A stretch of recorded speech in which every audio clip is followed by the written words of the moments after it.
ஐப்பசியில் ஓணம் அவிட்டம் சதயம் இவை ஒப்பிலவானார்கள் உலகத்தீர் எப்புவியும் பேசு புகழ் பொய்கையார் பூதத்தார் பேயாழ்வார் எப்புவியும் பேசு புகழ் பொய்கையார் பூதத்தார் பேயாழ்வார் தேசுடனே தோன்று சிறப்பால்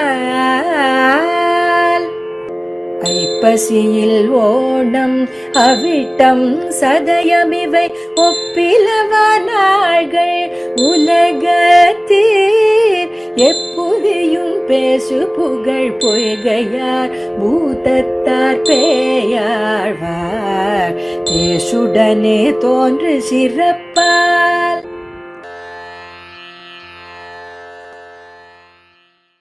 ஸ்ரீசைலேச தயாபாத்திரம் தீபக்தியாதி குணார்ணவம் இதீந்திர பிரணம் வந்தே ரம்யஜாமாதரம் முனிம். ஸ்ரீமதே ராமானுஜாய நமः, ஸ்ரீமத் வரவரமுனியே நமः, ஸ்ரீமத் லோகார்யமுனியே நமः.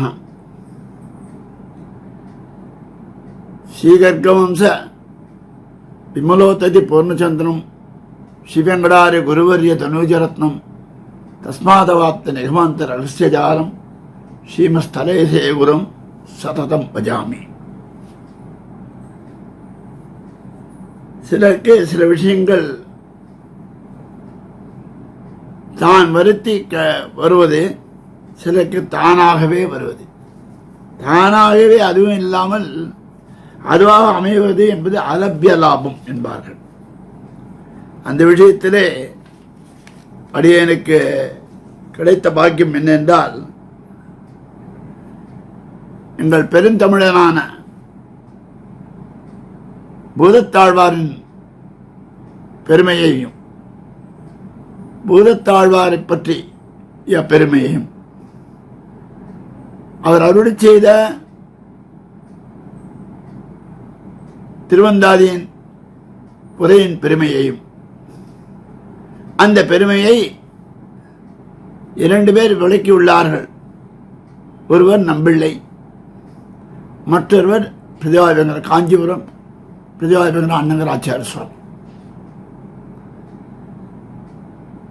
எவ்வளவு ரொம்ப அழகாக இருக்கிறது. நம்பிள்ளையினுடைய வைபவத்தை அடியேற நண்பனும் மிக வேண்டியவருமான எம்.ஏ. வெங்கடகிருஷ்ணன் ரொம்ப தெளிவாக எழுதியுள்ளார். நன்றாக இருக்கிறது. ஏற்ப 4க்கும் அர்த்தங்கள். அது ஒரு விதமான நடையாக இருக்கிறது, நன்றாக இருக்கிறது, புரிய முடியாமல் இருக்கிறது. அதை கொஞ்சம் விவரிக்க எனக்கு அவகாசம் கிடைத்தது. அதிலே 10ல் ஒரு பங்கு, 100 பாட்டு 10 பேருக்குனாக்கா அது எனக்கு கொடுக்கப்பட்ட 10 பாட்டு, 10ல் ஒரு பங்கு அளவுக்கு சொல்லுகிறேன். இயன்றவரை அதை சொல்வதற்கு முயல்கிறேன். என்பிரவி தீர இறைஞ்சினே இன்னமுதா அன்பே தகழி அளித்தானே நண்பர்கள் சே சிதத்தார் முத்துக்கள் சேரும் கடன்மல்லை புதத்தார் பொன்னங்கடல்.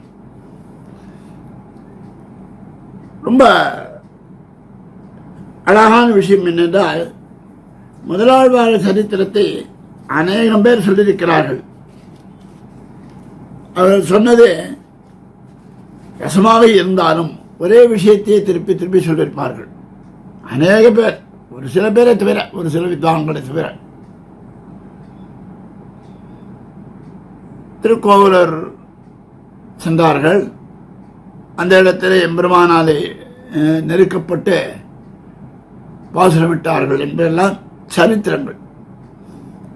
ஆனால் அவருடைய பாசுரங்களை அர்த்தங்களை பார்க்கும் பொழுது ரொம்ப அழகாக இருக்கிறது. பாலே தமிழர் இசைகாரர் என்று போற்றத் தகுந்தவர்கள்.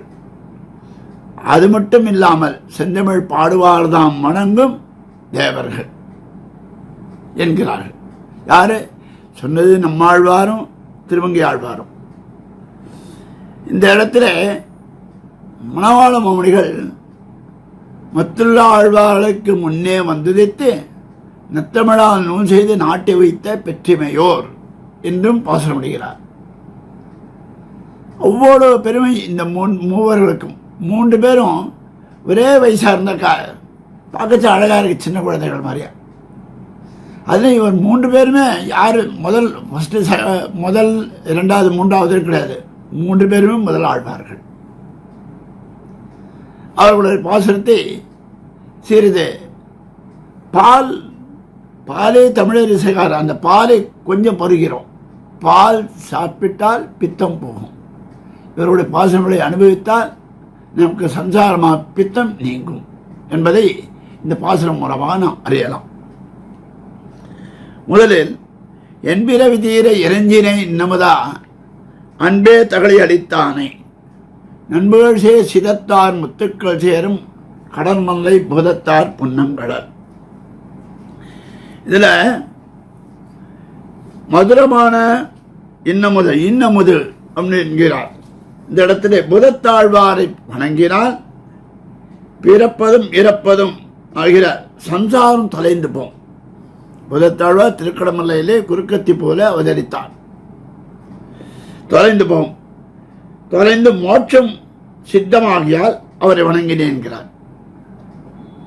மாறி மாறி பல பிறப்பும் பிறந்து அடியடைந்து உள்ளந்தேறி ஈரில் இன்பத் திருவள்ளும் யான் முழுகினன் என்னும்படி இந்த இடத்துல பல பிறவிகள், எத்தனையோ கோடி பிறவிகள் எல்லாம் போயிட்டு கடைசியில் எம்பெருமானை பற்றி ஞானம் ஏற்பட்டு எம்பெருமானை தவிர எதுவும் உலகத்தில் சாஸ்வதம் இல்லை என்று நினைத்து என்று எம்பெருமானை கைங்கரம் செய்வதே உகப்பு என்பதனாலே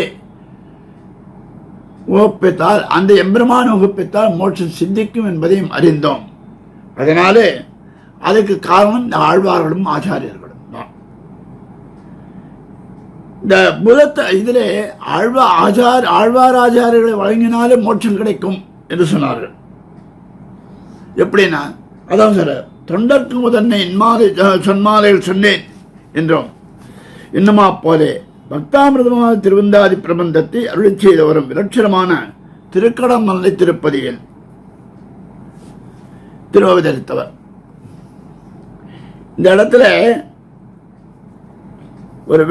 ஒரு விஷயம் என்னவென்றால், அமுதன்ன சொன்மாலைகள் ஏற்றி தொழுதேன் இவருடைய பாசுரத்திலே சொன்னார். அமுதன்ன சொன்மாலைகள் ஏற்றி தொழுதேன் என்று பாசுரமிட்டார். இவ்வாழ்வார் தாமே அருள். அதனாலே இன்னமுதா என்று பாசனம் முடிகிறார். இன்னமுதா என்று சொன்னாலே இன்னமுதா அன்பே தகழி அளித்தான்.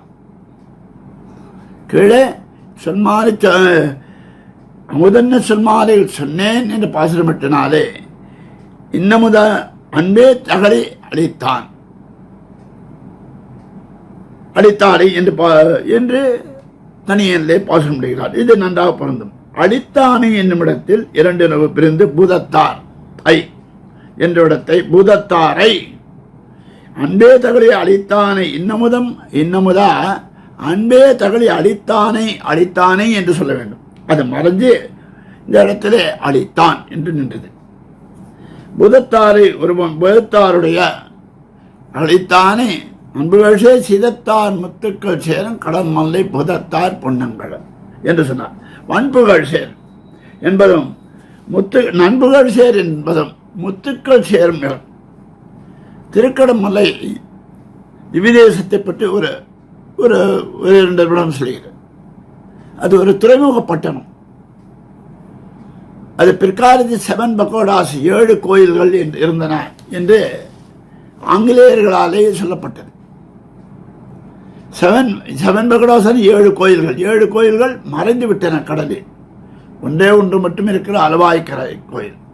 பிற்காலத்தில் விஜயநகர பேரரசன் காலத்தில், பராங்குச மன்னன் காலத்தில் அந்த சந்நிதியை ஊருக்குள்ளே கடல் புகா வண்ணம் வீதிகள் அமைத்து, மாடு வீதிகள் அமைத்து எழுந்தருள பண்ணார் என்பது சரித்திரம்.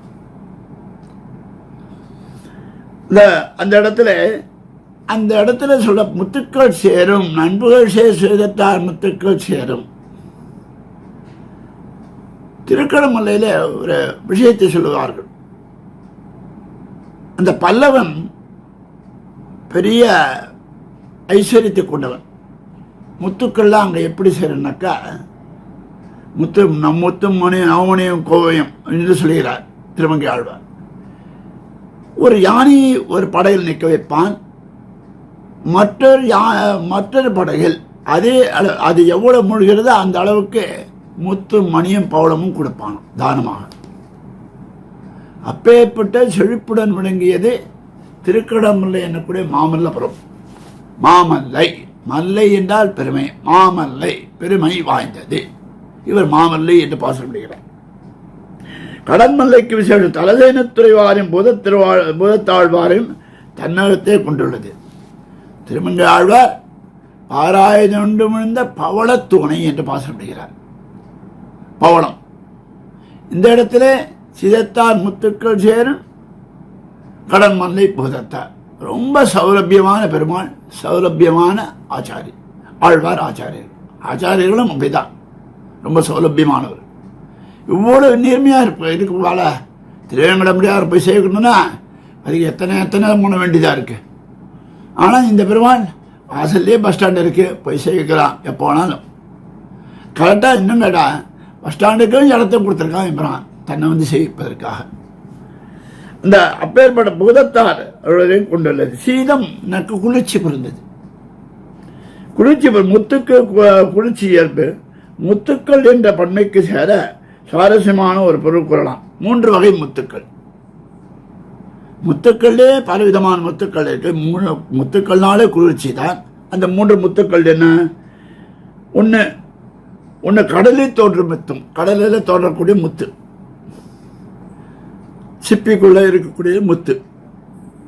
அடுத்தது வானவரால் வணங்கப்படும் முத்து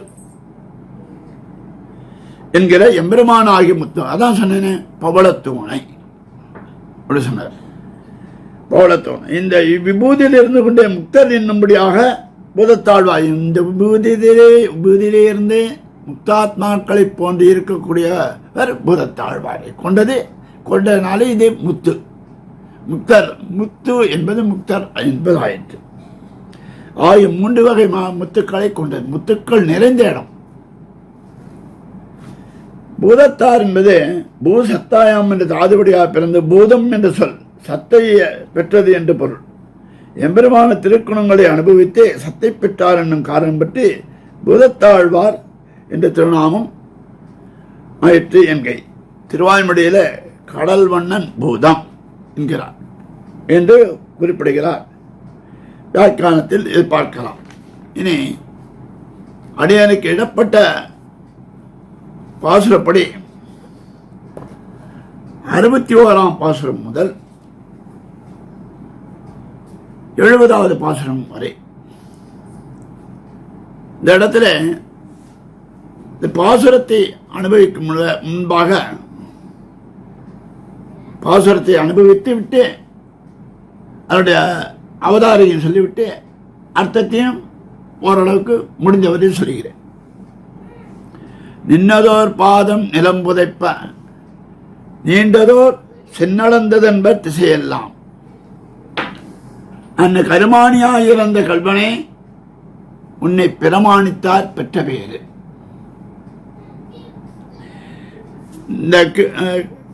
இந்த இடத்துல மாவலிடத்தில் உதவதானம் பெறும்போது சிதி 2 திருவடிகளோடு நீ நின்று கொண்டிருந்தாயே. பொதுவாக என்ன சொல்லுவான், உண்மையில் புனரவி ஒருகால் நிற்ப ஒருகாலும் காமரிசீர் அவனுள்ளத்து என்பதையும் கடந்தண்ட மீது போகி அப்படின்வான். அப்போ ஒரு கால் அங்கே போச்சு, ஒரு கால் இங்கே. ஆழ்வார்கள் அனுபவமே தனி. ஆனால் இவர் என்ன பாசனா, அத்திருவடிகளில் ஒரு திருவடியானது விம்ம வளர்ந்து பூமி பிறப்பு முழுவதையும் ஆக்கிரமித்து விட்டது. மேலுலகங்களிலே ஆக்கிரமிப்பதற்காக இரண்டாவது திருவடியை உயர்த்த நினைத்திருக்கையில் திசைகள் தோறும் விம்ம வளர்ந்து திருத்தோள்களே மேலுள்ள பரப்பு முழுவதையும் ஆக்கிரமித்து விட்டது. ஒரு திருவடி பூமியிலே இருந்தது. அதல விதல சுதல ரசாதல என்னும்படியாக 7 இடங்களில் வளர்ந்தது. மற்றொரு திருவடி தான் வளருதுன்னு பார்த்தா பெருமான தோள்களே வளர்ந்து அளந்ததாம். இப்படி மாவலியை வஞ்சித்து உலகம் வளர்ந்த இது ஆட்சிதனான இந்திரனுக்காக செய்த செயல் என்று சாமான்யமாக சொல்லுவார்கள். பெருமான் இந்திரனுக்காக பண்ணான், தன்னை அழியுமாறு செய்தான், தாய் என்று கேட்டான். அவன் அந்த இந்திரனுக்காக ஒரு மாத்திரமே செய்ய காரியம் என்ன? அப்பெருமானே நாம் விசுவசித்திருந்தால் நமக்காகவும் அவன் செய்வான். அந்த எம்பெருமானே நாம் ஆழ்வார்படி நாம் விசுவசித்திருந்தால் கண்டிப்பாக நமக்கு செய்வான், காரியம் கொள்வான் என்பது இந்த இடத்துல சொல்லுகிறது.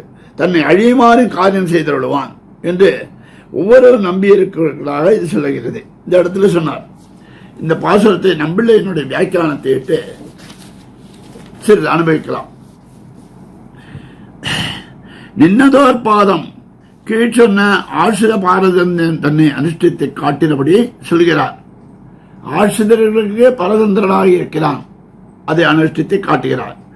நான் அடியவர்க்கு ஆட்பட்டவன் என்பதை எம்பெருமான் செய்து காட்டினான். அடியவர்க்கு ஆட்பட்டவன் என்னக்கா, நீ சொல்றவனே நான் செய்யறேன்னு ஒருத்தர் சொன்னானக்கா கண்டிப்பா செய்யணும். அப்பதான் இவன் ஆசிரித பாரதந்திரன் என்பது எப்படின்னாக்கா மேன்மையினாலே இல்லை, ஆசிரியருக்கு அவன் சொல்லபடி கேட்கக்கூடியவனாகவும் அவனிட்ட கட்டளைக்கு இட்டபடி இருப்பதுதான்.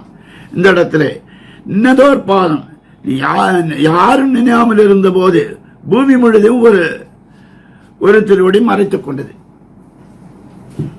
வாமனாவதாரமே ரொம்ப அழகான சரித்திரம். வாமன புராணத்தில் சொல்கிறார், வாமன் அவதரித்த உடனே கஷ்யபர் அவனுக்கு அதிதி வயிற்றிலே பிறந்தவுடன் அதிதி வயிற்றில் பிறந்தவுடன் கஷ்யபருக்கு தான் உடனே புனல் போட சொன்னான். சில குழந்தைகள்லாம் உடனே புனல் போடு அப்படின்னா உபநயனம் பண்ண உடனே என்ன, வாமனன் என்பதே ஒரு குள்ள வடிவு. அந்த வாமனர்களுக்குள் வாமனனாக இருந்தான். ஏற்கனவே குள்ளம்பா, இன்னும் குள்ளம்பா அப்படின்வா. அது மாதிரி ஹைட் ஒருத்தர் உயரமாக இருந்தா உயரம் இவனோட அவன் உயரமாக இருக்கான் அப்படின்வா. அது மாதிரி இந்த இடத்துல வாமனன் என்றால் குள்ளர் என்பது அர்த்தம். அந்த குள்ளர்களிலே குள்ளவன், அதிலே குள்ளவனாக இருந்தான். அவ்வளவுதான். நேராக மாவலி எடுத்து சென்று யாதகம் கேட்க செல்கிறான். பலமான யாகம் நடக்கிறது. இந்திரலோகம் பெறுவதற்காக, எல்லா லோகத்தையும் ஜெயிப்பதற்காக யாகம் செய்கிறான். அப்போ உள்ளே போனோன்னா அவனை பார்த்த உடனே எல்லாரும் வழி விட்டு விட்டார்கள்.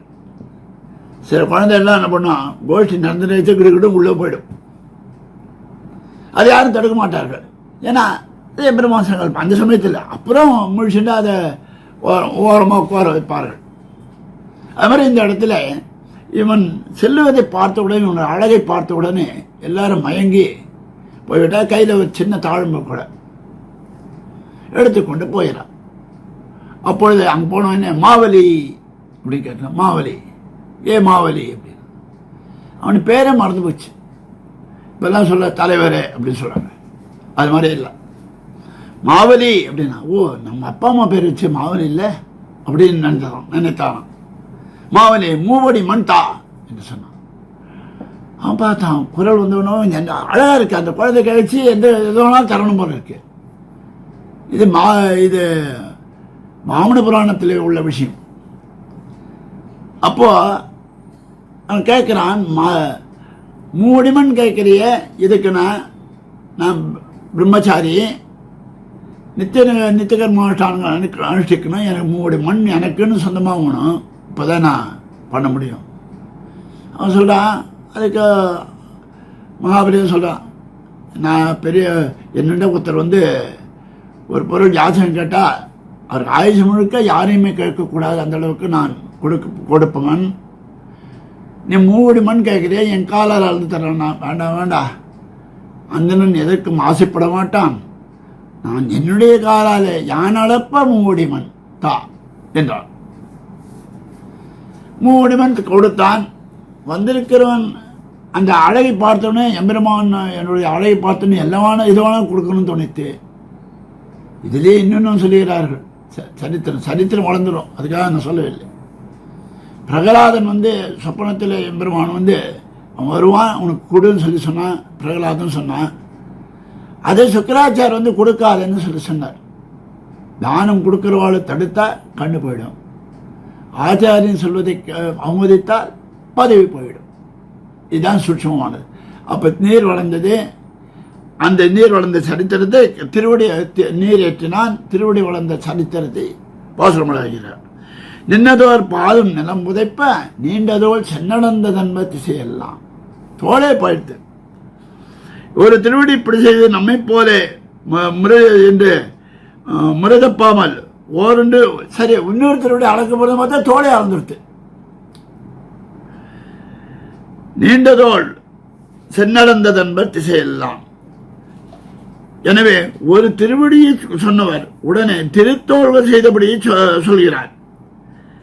யாசித்து பெற்ற உடனே தோள்களாடவை எல்லா திசைகளையும் வியாபித்துக் கொண்டன என்பர். அப்படி கேட்டு கையில வளர்ந்த உடனே தன்னதே அடுத்து இல்லையா, உடனே ஒரு மிடுக்கு தோன்ற எல்லா திசைகளையும் அடர்ந்ததான் இந்த தோள்கள் என்றார் என்பர். இதனை கண்டவர் கண்ணால் பார்க்க இயலவில்லையே, அன்று நான் எங்கே போய் தொலைந்தேன் என்கிறார். நீ வளர்ந்தாயமே, நான் எங்கே எந்த மூலையில் இந்த உலகத்தில் இருந்தேன், எல்லாருடைய திருவடி எல்லாருடைய தலையிலும் நீ திருவடி பட்டதல்வா, நான் அங்கே எங்கே போய் தொலைந்தேன் என்று சொல்லுகிறார். எங்கே போனேன் தெரியலையே, ஏன்னா அப்போ ஞானம் இல்லை என்று அவர் தன்னை சொல்லுகிறார், நாம் சொல்லவில்லை. இந்த கருமாணிக்கமாய் இருந்த கல்வனே, கல்வன் என்று சொன்னால் பூதத்தாழ்வாரும் கல்வன் சொல்றார், திருவங்காழ்வாரும் கல்வன் சொல்றார். கல்வா கடன் மல்லை கிடந்த கரும்பு என்றார். இவரும் கல்வன். கல்வன் அப்படி என்று சொன்னால் என்ன அர்த்தம் சொல்ற? இந்த இடத்துல அந்த இடத்துல எம்பெருமான் திருவங்காழ்வார் பாசுரம் விட்டது என் உள்ளம் கவர்ந்த கல்வன், எம்பெருமான் திருவங்காழ்வாருடைய உள்ளத்தை கவர்ந்த கல்வன்.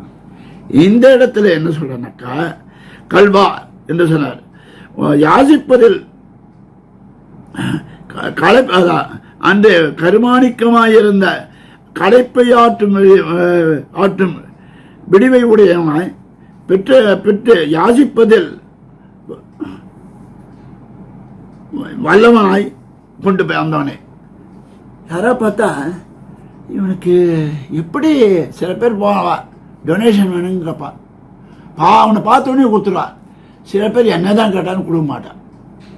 அது மாதிரி இந்த இடத்துல யாசிக்கிறான், எம்பெருமான் யாசிக்கிறான், அது உண்மையாகவே யாசிக்கிறான் போல இருக்கு. அந்தனர் போன்னு வரார்கள் என்ன அந்த குரலருவாய் மாவடி வயலில் மண்ணளந்த அந்தனர் அந்தனர் போன்னு, அந்தனர் கேட்டால் யார் வேணும் கொடுத்துருவா. அந்தனர் போன்னு வரார்கள் என்ன இந்த பாசம் விட்டார். அது மாதிரி இந்த இடத்துல வந்தவனே ஒரு யாசிப்பதை வல்லவனாய் ரொம்ப நாளாக இவன் யாசிக்கிறான் போல இருக்கு.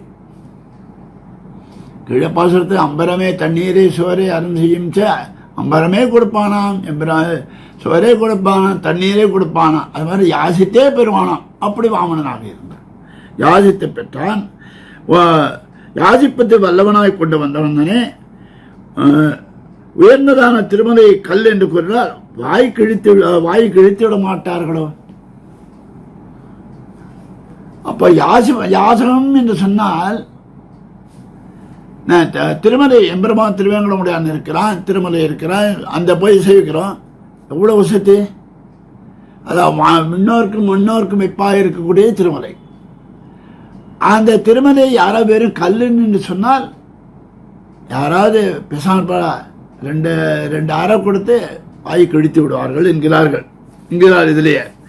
இந்த இறந்த கல்வனை எம்பெருமானுடைய உலகங்களை தன்னது என்று மகாபலி இருந்தபோது அவனிடம் சென்று சென்று தான் இறந்தான் அன்றோ? எல்லாரும் சொல்ல கொண்டானை எல்லாரும் கொடுத்தாரு யார் பழிப்பார், யார் வஸ்து யார் எடுத்துட்டான். நம்மளும் நினைக்கிறோம் நம்மது எதுவும் நம்மது இல்லை. ஆனால் நாம் சொல்லச்சே நம்மது எல்லாம் இது எந்த அது எந்த எது எந்த எதுவுமே ஒன்று கிடையாது, எல்லாம் எம்பெருமான். அப்படி எம்பெருமானுடையதான இந்த வஸ்துவை தன்னுடையதாக நினைத்து கொண்டான் மாவலி. எப்படின்னா இந்த ஆத்மா இருக்கிறது இல்லையா, இந்த ஆத்மாவானது நம்மையும் சேர்ந்ததல்ல பிறரையும் சேர்ந்ததல்ல, எம்பெருமான் ஒத்தனையை சேர்ந்தது. இந்த ஆத்மாவானது எம்பெருமானது. அந்த ஆத்மாவை தன்னது என்று நாம் நினைக்கிறோமே தேகாத்மாபிமானத்தினாலே, அது தவறு. அப்போ இந்த ஆத்மாபகாரத்தை ஆத்மாபகாரம் பண்ணினவன் ஒருவன் இருக்கிறான், அவனே ஆத்மாபகாரம் பண்ணுகிறான் எம்பெருமான். எப்படி? ஒரு உதாரணத்துக்கு வாமனன் தன்னுடைய வஸ்து என்று நினைத்துக் கொண்டிருந்தான் உலகத்தையும், இல்லை உன்னது இல்லை அது என்னுடையது என்று எம்பெருமான் பெற்றுக்கொண்டான். இறந்த கல்வனே உன்னை பிரமாணித்தார் பெற்ற பேரு என்று சொன்னார். கல்வனே மகாபலியை வஞ்சித்தான், ஆழ்வாரை அல்லவோ தன் அழகாலே கவர்ந்து விட்டான். மகாபலி ஒரு பொருள், ஒரு குழந்தைன்ற ஒரு வைரக்கல் இருக்கு, அதுக்கு என்ன தெரியும் குழந்தைக்கு, அது வச்சுருக்கு. ஆனால் அது அருமை தெரியாது, அது தரமாட்டேன்றது. அப்போ அதுண்ட முள்ள போய் குழந்தை பெரியவாளாக இருக்கிறா, முள்ள தாமான்னு சொல்லி கெஞ்சி கூத்தாடி வேற ஒரு பொருள் கொடுத்து அது வாங்கிட்டு வர. அது மாதிரி தன் பக்தனான மகாபலி எடுத்து தான் அந்த உலகை யாசித்தான். ஆழ்வார் சொல்றார், நீ அவனை போய் இருப்பதற்காக வஞ்சிக்கவில்லை, உன்னுடைய அந்த அழகனாலே என்னை கவர்ந்து விட்டாய் என்கிறார். பகவானுடையதான ஆத்மாவை தங்களுடையது என்பர் ஆத்மாபகாரி, அவர்களையும் கவர்பவன் ஆனபடியினால் ஆத்மாபகாரிகளுக்கு ஆத்மாபகாரி என்பருவான். ஆனால் தன்னுடைய உடமையை தானே பெறும்போது நேர பெறாமல் யாசித்தே பெற வேண்டியுள்ளது. கொடு அப்படி சொல்லி பிடுங்கலையா, தாமா குழந்தை கையில் வயிறு இருந்தா தாமா இப்படி சொல்லி வாங்கிக்கிற மாதிரியா, தான் கேட்டு குழந்தை இப்படி கொடுக்குற மாதிரியா தான் வாங்கிட்டான். இது இந்திரனுக்கு மட்டுமல்ல, உன்னிடத்தில் தாங்கள் பொறுப்பை ஒப்படைத்தவர்கள் இச்செயலை நினைத்துக்கொண்டு இனிமேல் நமக்கு செய்யும். இது மாதிரியா நம்மதன் இதில் எந்த வஸ்தும் இல்லை, எல்லாம் எம்பெருமானுடையது என்று ஒப்படைத்து விட்டு மார்பில் கை வைத்து உறங்குபவர்கள் நிம்மதியாக தூங்கலாம். ராத்திரி ஒன்று காரை விடுவானா, எல்லாம் எம்பெருமானை ஒப்படைச்சு வச்சு அவன் பார்த்துப்பான். அப்படி இருக்கணுமா? எந்த பொறுப்பும் கவலையும் இல்லாதவருடைய நிம்மதியானது மார்பில் கை வைத்து வரும்போதற்காக செய்த செயலாகும். ததற்கு சரணாகதான என்னும்படியாக நதேரபா என்ற ஸ்தோத்திர ரத்னத்தில் ஆளவந்தாரை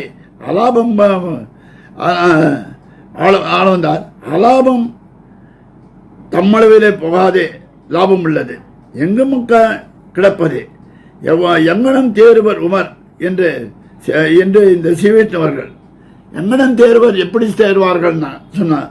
உங்கள் பொறுப்புகளை நான் பார்த்துக் கொள்கிறேன் என்று சொன்னான் கீதாச்சாரியன். கர்மண்யவாதிகாரத்தை சொல்லி உங்க பொறுப்பத்தனை என்று ஒப்படைச்சு விடுங்க என்று சொன்னான். அது மாதிரிதான் வாமனாவதாரத்தில் தான் உன் பொறுப்பை என்ன கொடுத்துட்டு நான் பார்த்துக்கிறேன் என்றார். கீதாச்சாரிய வார்த்தையை கேட்டால் தங்கள் வாழ்க்கைக்காக தாங்கள் எதுவும் செய்யவில்லை, ஆயினும் அவர்களை ஒரு குறையும் இல்லாமல் சுகமாக இருக்க காரணம் என்ன என்பதற்கு மட்டும் தமக்குத்தானே யோசித்து தாமே காரணம் எல்லாம் வல்ல ஒரு இனத்தை தங்கள் பொறுப்புகளை ஒப்படைத்து விட்டு இவர்கள் எவ்வித கவலையும் இல்லாதிருப்பார். நமக்கு என்ன கவலை? நமக்கு ஒன்றும் தெரியாது, எல்லாம் எம்பெருமான் பார்த்துப்பான், அவன் சூட்சுமசாரி. நாம இதை பற்றி கவலைப்பட வேண்டாம், கவலைப்பட வேண்டியவன் அவன் தான் என்ற பொறுப்புகளை ஒப்படைத்து விட்டார் என்றார். அவன் அதனால்தான் தூது சென்றான், தேரோட்டினான், யாசகம் செய்தான். இதெல்லாம் காரணம் என்ன? இதுதான் காரணம் என்று இந்த பாசுரத்தினால் சொல்கிறார். அடுத்த பாசுரமானது பேரொன்னும் முன்னறியேன் பெத்தறியேன் பேதமையால் மாறென்னு சொல்லி வணங்கினேன் ஏரின் பெருத்தெருத்த அங்கோடசிய பெண்ணசினின் பின்போய் எருத்திருத்த நல்லாயரேது. இந்த இடத்துல ஆசிரித பாரதந்திரனானவனை என் பிரதிபந்தங்களை போக்கி அபேட்சிதங்களின் தந்தருள்வன் என்று அவனை பற்றினேன். ஆசிரித பாரதந்திரன் பெருமான் தெரியுது. அப்போ ஆசிரித பாரதந்திரனாக இருந்தது மட்டுமல்லாமல் என்னுடைய பிரதிபந்தங்களை போக்கினான், என்னுடைய அபேட்சிதத்தை நிறைவேற்றினான். அப்போ அப்பேற்பட்டவனை வணங்காமல் யாரை வணங்குவது? நிறைவேற்றினான். நப்பின்னை பிராட்டியை மனம் பெறுவதற்காக இடையூறாக இருந்த 7 விடைகளையும் வெண்ணடத்து அவனை அழைத்துக் கொண்ட பெருமான் அவ்விதமாக நம்மோடு சேர்வதற்கு உண்டான பிரதிபந்தங்களான பாவங்களை தொலைத்து நம்மையும் அணைந்து அருள் செய்வான் என்று கருதி அவன் திருவடியிலே தலை சாய்த்தேன் என்கிறார்.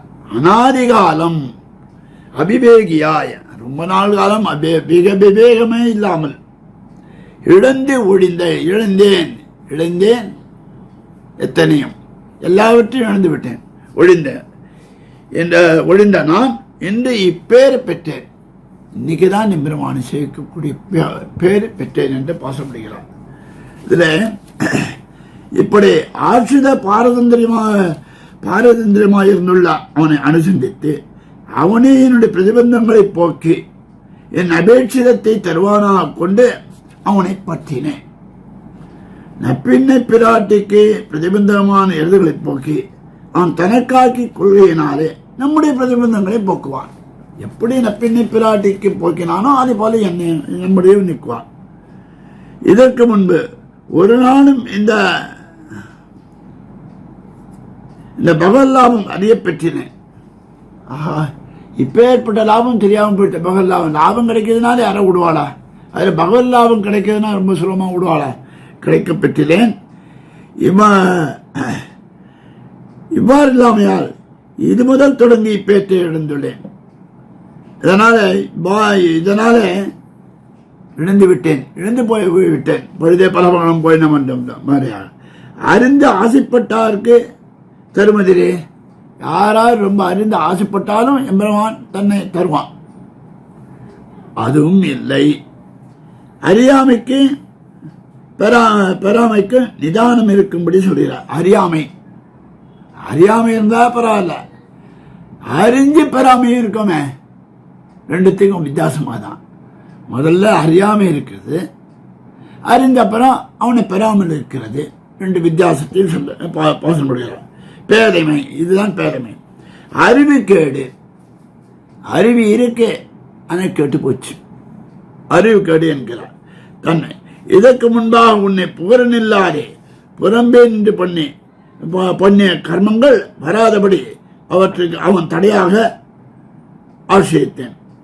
இதற்கு முன்பாக இப்ப எம்பெருமானை அடைவதற்கு முன்பாக உன்னை புகழனில்லாதே புறம்பே நின்று பண்ணின கர்மங்கள், எம்பெருமான் சந்நிதி போறானா நிறைய தடைகள் வரும். அதை மீறி சந்நிதி போய் சேவிச்சுட்டு வரணும். எம்பெருமான் தடை கொடுக்கல, நான் செய்த பாவங்கள் கர்மங்கள் முதலானவை இருக்கின்றன, அது ஏதாவது தடை ஏற்படும். அப்ப கர்மங்கள் வராதபடி அவற்றுக்கு அவன் தடையாக இருப்பதை நினைத்து ஆசிரியத்தேன். முறையறிந்து பற்றினேன் அல்லேன், விரோதி நிரசன சமர்த்தன் என்று பற்றினேன். எதுவும் இப்ப குழந்தை கோயிலுக்கு போறது சேவினாக்கா அது ஒழுங்கா சேவிக்காது, இப்படி திருப்பி சேவிக்கும். காலை இந்த பக்கம் வச்சுட்டு தலை இந்த பக்கம் வச்சு சேவிக்கும். கேட்டாக்கா திருப்பி அப்படி சேவிக்கும். சரி, குழந்தை தானே, ஆனால் எப்படி முறையறியறதுன்னு அதுக்கு தெரியாது. அதே மாதிரியாக முறையறிந்து நான் எம்பெருமானை சேவிக்கவில்லை. பற்றினேன் அல்லேன், விரோதி நிரசன சமர்த்தன் என்று பற்றினேன்.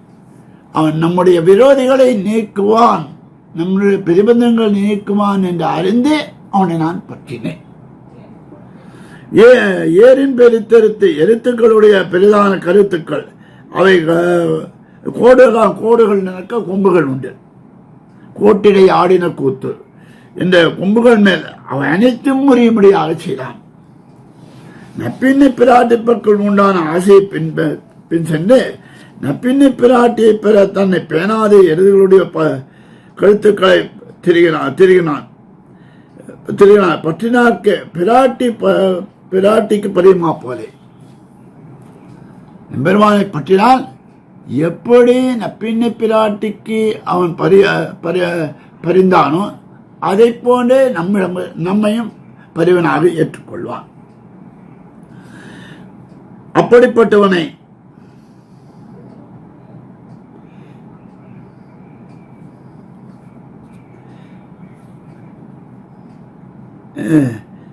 அப்படிப்பட்டவனை என் பாவங்களுக்கு விரோதி என்று வணங்கினேன். என் பாவங்களுக்கெல்லாம் விரோதி. எப்படி விரோதி நரசீலன் என்று ஆனபடினாலே இந்த பாவங்களுக்கெல்லாம் அவன் பாவங்கள் ஒட்டாதபடி செய்வான். அதனாலே அவனை வணங்கினேன். நப்பின்னை பிராட்டியோட்டே கலவைக்கு பிரதிபந்தமான இறுதியடி அடைத்தாற் போலே என் பிரதிபந்தமங்களை போக்கி எனக்கு தன்னை தந்தவன் எனக்கே அவன் தன்னை கொடுத்தான். எனக்கேயாக தன்னை கொள்ளும் இது என்னபடியாக இந்த இடத்துல பாசமிட்டார். அடுத்த பாசுரம் 63வது பாசுரம்.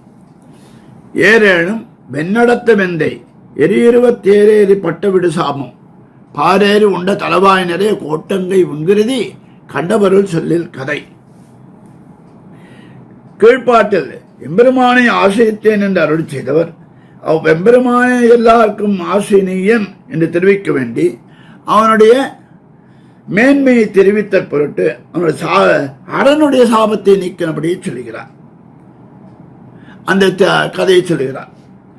முன்னொரு காலத்தில் பரமசிவன் தன்னை போலவே பிரமணம்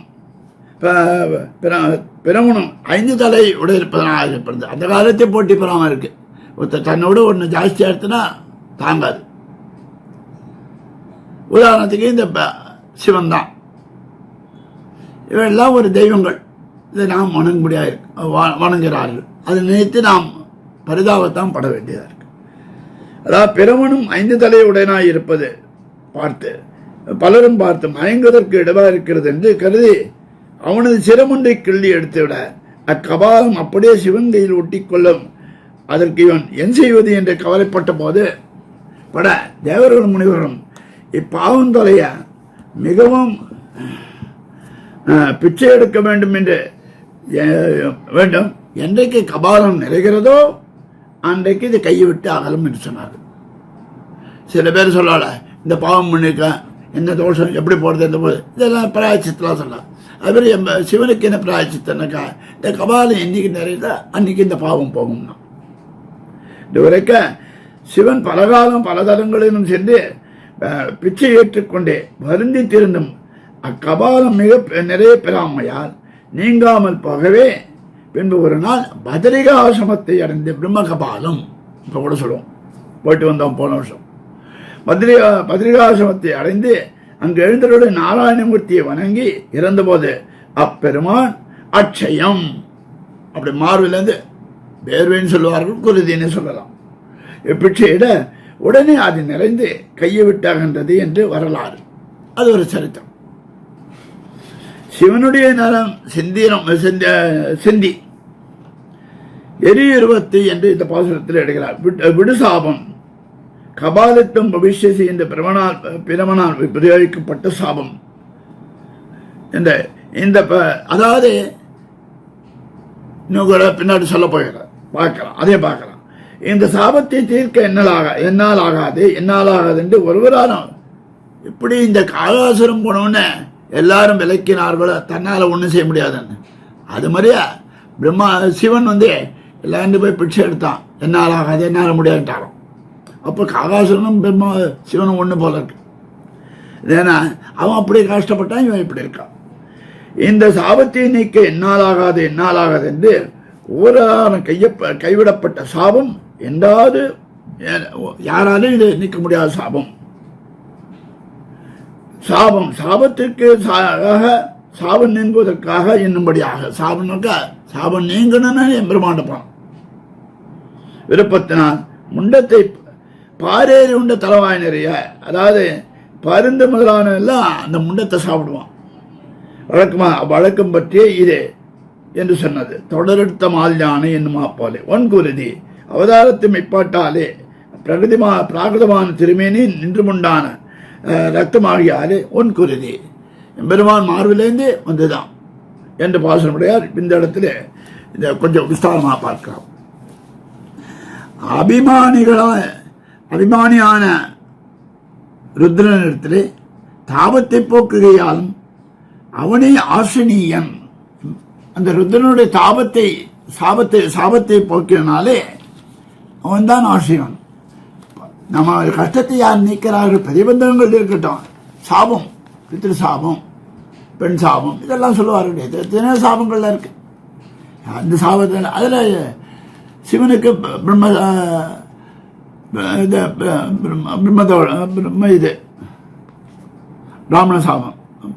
பிராமண சாபம் இருக்கிறது. ஏனென்றால் தலை பிரம்மஹத்தி தோஷம். அப்போ ஆபத்து ஒரு தலையானால் பிராட்டியோடு அபிமானிகளோடு வாசியரை தானே போக்கும். பிராட்டிக்கு மட்டும் ஒன்றுமில்லை, தன்னை அபிமானித்தவர்களையும் போக்கக்கூடியவன், அவருடைய சாபத்தையும் போக்கக்கூடியவன் என்பது இதன் மூலமாக தெரிகிறது. இத்தால் எம்பெருமான் சர்வாதிகன் என்று என்னுமிடமும் அல்லாத ஈஸ்வரர்கள் பிறருக்கு தஞ்சமல்லர்கள். எம்பெருமான் தான் எல்லா காரியத்தையும் செய்யக்கூடியவன், அதிகாரம் பெற்றவன். அவனால் தான் எல்லா காரியங்களும் செய்ய முடியும். யாசகமும் பண்ண முடியும். பிராட்டிமாரிடத்து எருதெழுதையும் அடக்க முடியும். ருத்ரனுக்கு சாபத்தை நீக்க முடியும். எந்த ஒரு காரியமும் செய்ய தயாரிப்பான். ஒரு ஆற்றுல ஒரு பையன் இருப்பான், எந்த வேலை சொன்னாலும் செய்வான். அது மாதிரி எம்பெருமான் என்னன்னா அவனால் முடியாத காரியமே இல்லாத பெரிய பணம் காசுத்தனமாக தருவான், வேலை செய்யணுமா செய்வான். அது மாதிரி யாண்ட போயிட்டு வரணும், எல்லாம் சுறுசுறுப்பாக இருக்கக்கூடியவன் எம்பெருமான் தான். அந்த இடத்துல ஏழேழும் வென்று முடித்தல் சுவாமியிடம் இருப்பது அக்னிவர்ணமான ரிஷபவாகனமாய் இருக்கக்கூடிய ருத்ரன் கைக்கோளாளன் போல் அப்படின்னா அவன் கையில் கவாலி வச்சுட்டு ரிஷபவாகனத்து மேலே உட்காந்து யாராவது காப்பாற்றுனாக்கா இந்த ஒரு காலத்து இந்த பும்பும் மாட்டுக்காரன்லாம் வருவான் மூளை அடிச்சுட்டு. இது சொன்னால் தலையாட்டும் அந்த மாடு, பும்பும் தலையாட்டுற மாடு. தலையாட்ட மாட்டான்னு கேட்பான், தலையாட்டுறான் பாடுறாங்க அப்படி. அது மாதிரி கைகோளான போல் இந்த அதாவது பும்பும் மாட்டுக்காரனை போன்ற ருத்ரனுடையவன் சிவன் பிரம்மா ருத்ரனுடைய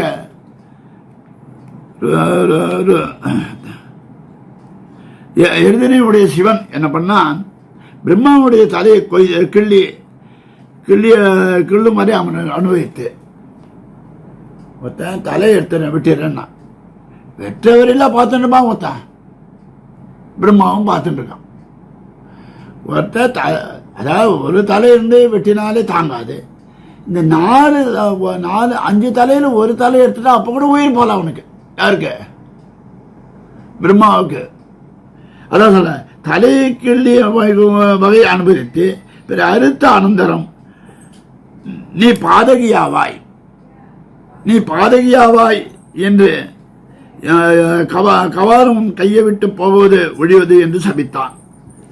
காபாலித்தும் பவிஷ்யசி என்றிட்ட சாபத்தை கழுகு, பருந்து, பாரு என சில பறவைகள், இப்படிப்பட்ட பறவைகள் மேல் விழுந்து உண்ணும்படியான கபாலத்தை கையில் எடுத்து தீர்ந்தான் சிவன்.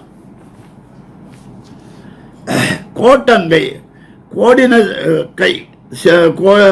கை சிவன் சிராங்க தலையாவது ஒன்குருதி தஸ்ய ரக்தஸ்ய நிபிரதா என்னும்படியாக அழகிய குருதி எம்பெருமான் மார்பிலிருந்து குங்குமப்பூ நிறைத்தார் போன்று வாசனையோடு இருக்கக்கூடிய அந்த ரத்தம், குங்குமத்தோடு கூடின ஒப்பு ரத்தத்தை வாங்கி தெரித்தான். 7 கோக்களை வர்த்தித்தவன் பிராயச்சித்தராய் ஒரு வாசலிலே வந்து நின்றால் கேட்டிலும் நீ ஒருவன் பிராணனோடு இருந்தவன் தலையை அறுத்து அத்தாலே பாதிகையாத்திரிய அவனுடைய பிரம்மத்தையும் ஸ்பர்சத்தாலே போக்கினவன். அதாவது பிராணனோடு இருந்தவன் தலையை பறிச்சுட்டான், ஆனாலும் அவனுக்கு பிராணம் போல இருந்தா சாபம் வந்துடுது, பிரம்மத்தி சாபம்.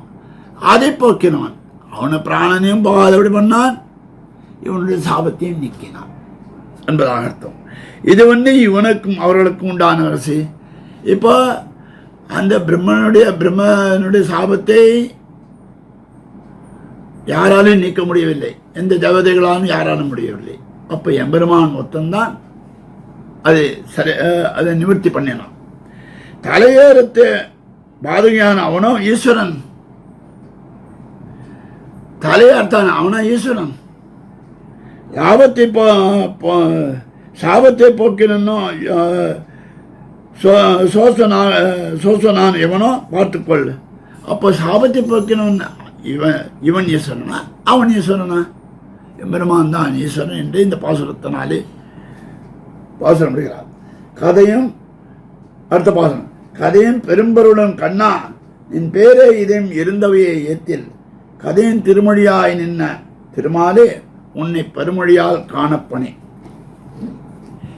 இந்த விபூதியில் இருந்து கொண்டு உன்னுடைய குணசேஷ்டிதம் முதலியவற்றை பிரதிபாதிக்கின்ற இதிகாச புராணமாக உன் திருநாம சங்கீர்த்தனமாகிய பாக்கியம் எனக்கு வாய்த்தாலும் இந்த விபூதியிலே இருக்கேன், உன்னுடைய குணசேஷ்டிதங்களை அனுபவிக்கிறேன்.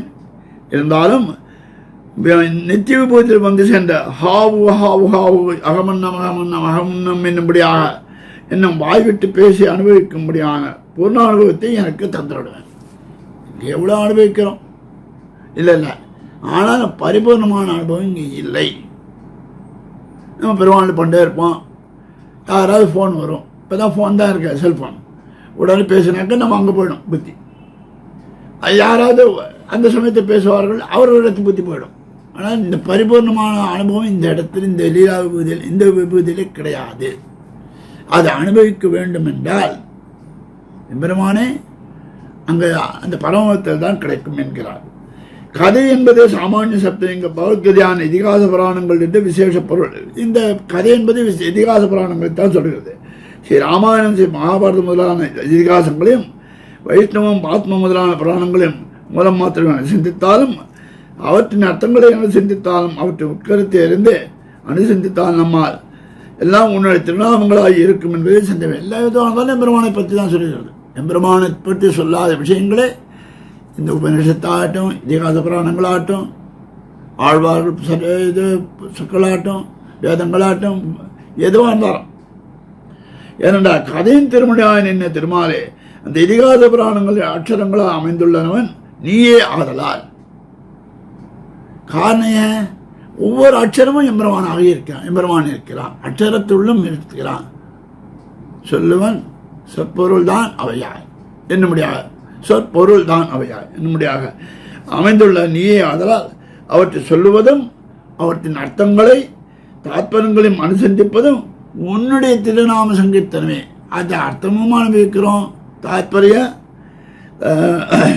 தாத்பரியங்களை அனுசந்தித்து உன்னுடைய திருநாம சங்கீர்த்தனமாக குறைகின்றவாறு. ஆனால் இவ்வளவிலே நான் திருப்தியாகப்படவில்லை. இது போலுமா அப்படின்னு பார்த்தா இல்லை. பரமத்தில் முக்தர்களும் நித்தியர்களும் பெருமடு செய்து சொல்லுகிறார். சப்தராசிகள் கொண்டு ஹாவு ஹாவு ஹாவுன்னு முதலான சப்தத்தை கொண்டு நான் அனுபவிக்கும்படி அருள் புரிய வேண்டும் என்கிறார் இந்த கருத்து. இதயம் ஹிருதயம் என்று சொல்ல இந்த கதையின் திருமொழியான் என்ன என்று சிலருடைய பாதம் இருக்கலாம். கதையும் சொல்லப்படுகிறது என்கிறது. அவர்கள் சொல்லுகிற திவ்யசக்தி சுரூபமான நித்தியவனே என்கிறார். இந்த இடத்துல 64ஆம் பாட்டு. இப்படி ஈஸ்வராபிமானிகளுக்கும் கூட காரியங்களை கேளவன் நீ, உன்னால் அல்லாது செல்லாத நான் உன் திருநாமங்களை சொல்லி முழுமுடல் செய்து அனுபவிக்கும்படி வேணும் என்கிறார். ஈஸ்வராபிமானமாக இருக்கக்கூடிய நீ செய்யக்கூடிய அவனுக்கா இன்னொருத்தராக இருந்தால் கூட வந்து சேர்ந்தான், நம்மள்ட வந்து சேர்ந்தான், நம்ம காரியம் செய்யணும், போனால் போட்டோம், யாரை பண்ண எது வேணால் பண்ணிட்டு போகிறோம் அப்படின்னு சில பேர் பார்க்கணும். அது மாதிரி இருக்கிறவன் நீ ஈஸ்வராபிமானம் இன்னொருத்தர் இருந்தாலும் அவன் காரியத்தையும் அவன் ஈஸ்வரனே அபிமானமாக இருந்தாலும் அவனுடைய காரியத்தை செய்ய கடவனாக இருக்கிறாய் நீ. அதனால உன்னால் அல்லாத விஷயமே கிடையாது. அப்போதுக்கு எனக்கு நீ என்ன பண்ணும், உன் திருநாமங்களை சொல்லி முழுசாவே எம்பெருமான உன்னை நினைத்து செய்து அனுபவிக்கும்படி எப்போதுமே, அதாவது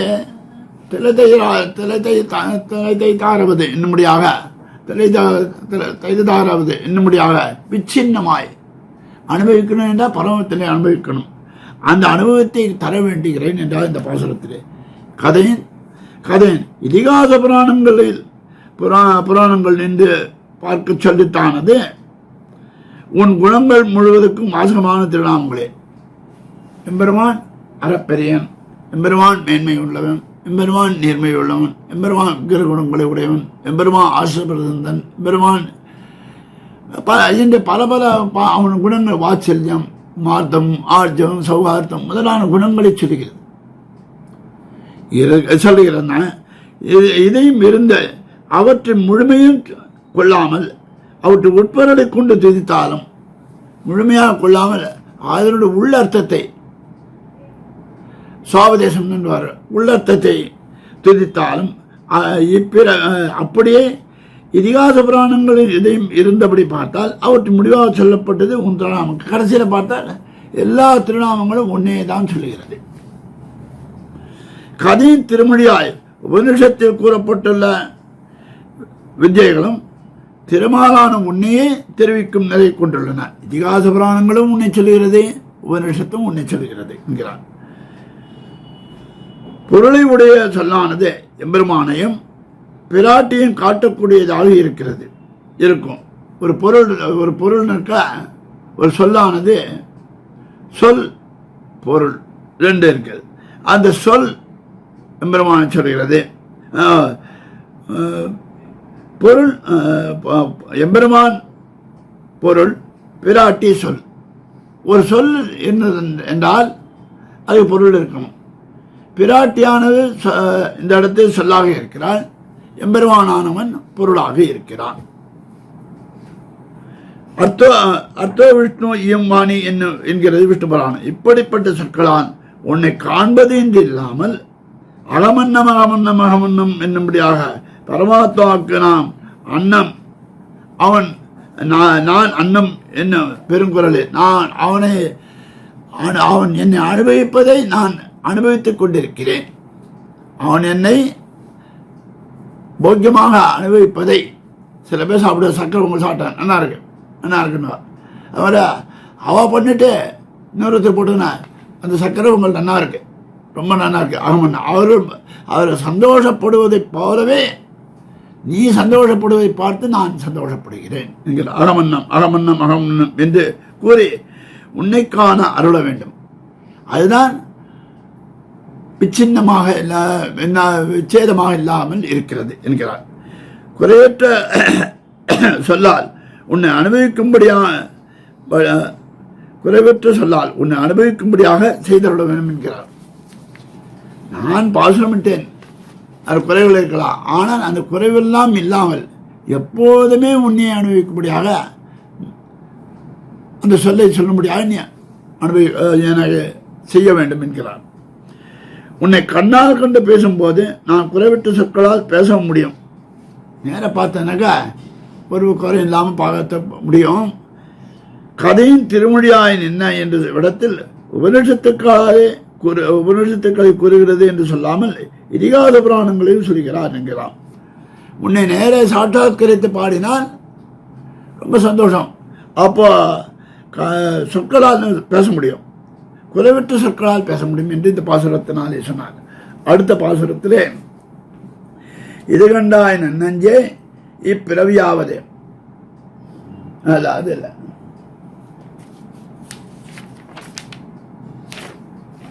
பணிந்தேன் திருமேனி பைங்கமலம் கையால் அணிந்தேன் உன் சேவடி மேல் அன்பாய் துணிந்தேன் புரிந்தேத்தி உன்னை புகலிடம் பார்த்து ஆங்கே இருந்தேத்தி வாழும் இது. 65வது பாசுரம் பணிந்தேன் என்ற பாசுரம்.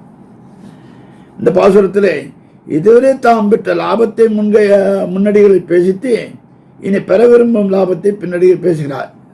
பணிந்தேன் திருமேனி பைங்கமலம் கையால் உன்னை செவிச்சம் பெற அதுவே பெரிய லாபம் என்கிறார்.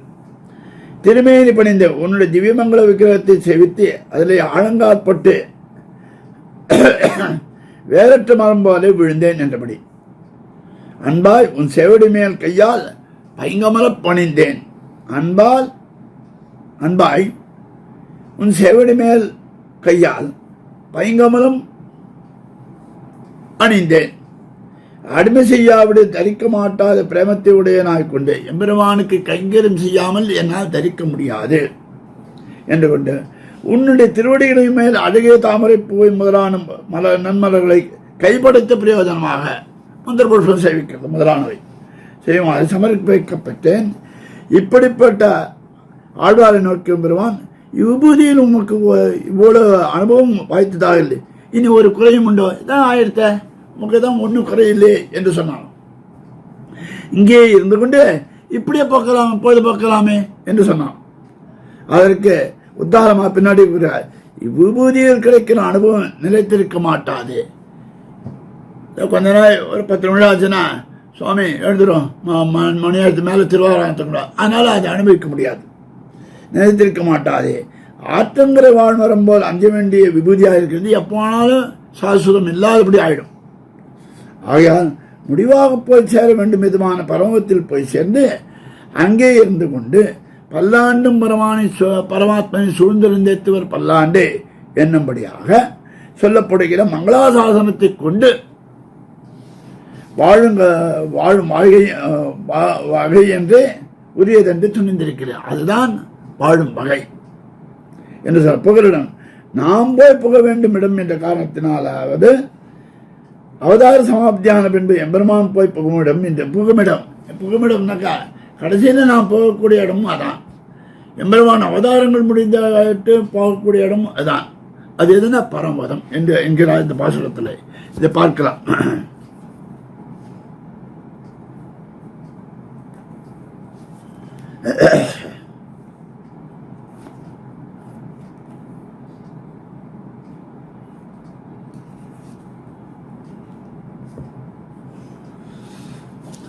பணிந்தேன்.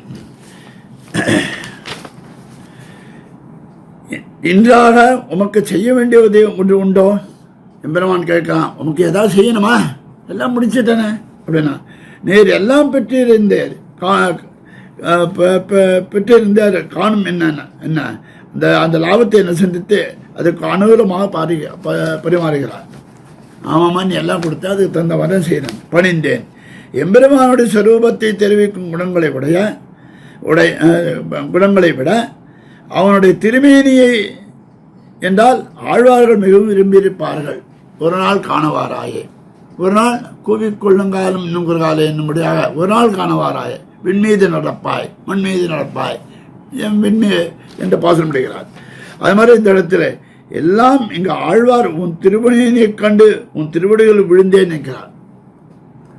உன் திருமேனி பார்க்க வேண்டும், உன் திருவடியிலே நாங்கள் விழ வேண்டும் என்கிறார். பணிந்தேன். இரண்டு கூறாக பிளந்த போதும் நான் வணங்க மாட்டேன் நனமேயும் என்றான் ராவணன். இரண்டு கூறாக பிளந்த போதும் நான் வணங்க மாட்டேன் என்றிருந்த நான் எம்பெருமான் அழகனை நினைத்து அவன் திருவடிகளில் விழப்பெற்றேன். நானும் ராவணனை போன்று வந்தான். ரெண்டு கூறாக கிழித்து போட்டாலும் நான் எம்பெருமானை வணங்க மாட்டேன். அப்பேற்பட்ட என்னை எம்பெருமான் என்ன பண்ண தன் அழகை காண்பித்து அவன் திருவடியிலே விழப்பெற்ற பெருமாறு செய்தான். அதனால் பொன்மேனி கண்டேன். கீழே 3ஆம் திருந்தாதி பொன்மேனி திருக்கண்டேன் பொன்மேனி கண்டேன் என்கிறார் என்று சொல்லி பணிந்தேன் திருமேனி. அப்போ நீ காட்டவே தான் நாங்கள் திருமேனி பணிந்தோம் என்கிறார். பைங்கமலம் கைகளாலே செவ்வி தாமரைகளை கொண்டு ஸ்நேகத்தை உடையனாய், ஸ்நேகம்னா எம்பெருமான பக்தி உடையனாய் உன் சிவந்த திருவடிகளில் இட்டு ஆசிரித்தேன். திருவடியும் சிவப்பா இருக்கிற பைங்கமலம் அந்த தாமரைப்பூவும் இருக்கிறது. அந்த என்னுடைய கைகளினாலே சமர்ப்பிக்கப்பெற்றேன். சமர்ப்பித்தமையால் கைகள் படைத்த பயன். இந்த கை இருந்த பிரயோஜனம் சில பேர் சொல்லுவா, கை என்னத்துக்கு? எம்பெருமானு கை தொழ கையல்ல கையே. எம்பெருமானை காணாத கண்கள் கண்ணல்ல, எம்பெருமானை கேட்காத செவிகள் செவி அல்ல. எம்பெருமானோட பெருமையை அது மாதிரி எம்பெருமானை நோக்கி நடக்காத காலங்கள் பிரயோஜனம் இல்லை. இப்படி அதனால இந்த இடத்தை கைகள் படைத்த பயன் சொல்லுகிறார். எப்படி பணிந்தது? ஞானம் ஏற்பட்டபடியால் அல்ல, ஈடுபாடு காரணமாக செய்த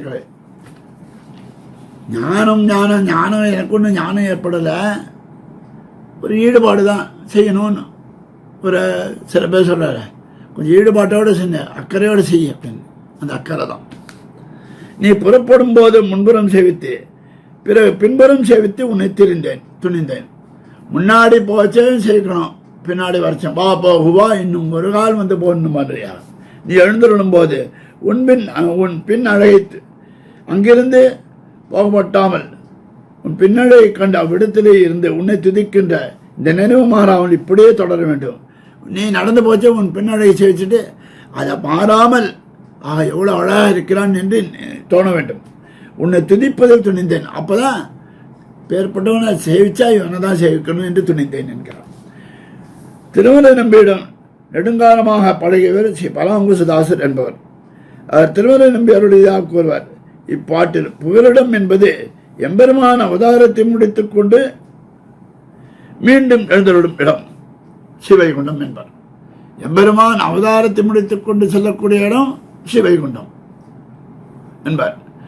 அதுமாதிரி நாமும் அங்கே நம் நிலை என்னன்னா, அங்கே சூழ்ந்திருந்தேத்துவர் பல்லாண்டே என்றபடி நித்தியமுக்தர்களிடையே புகுந்து அவர்களுடைய உன்னை நிறைய கூட்டம் இருக்கான், அது உள்ள புகுந்து உள்ள போய் செழிச்சுட்டு சூழ்ந்திருந்தேத்துவர் பல்லாண்டே நம்முடைய உன்னை துதித்து வாழ வேண்டும் இது என்று உறுதி கொண்டு என்கிறார் ஆழ்வார்.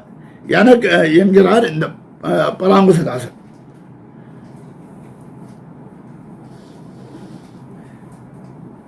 நிழல் பிராணியை தொடர்வது போல் கூறியுள்ளபடி அடிமை செய்யும்படி பாதித்துக் கொண்டிருப்பேன் என்கிறார்.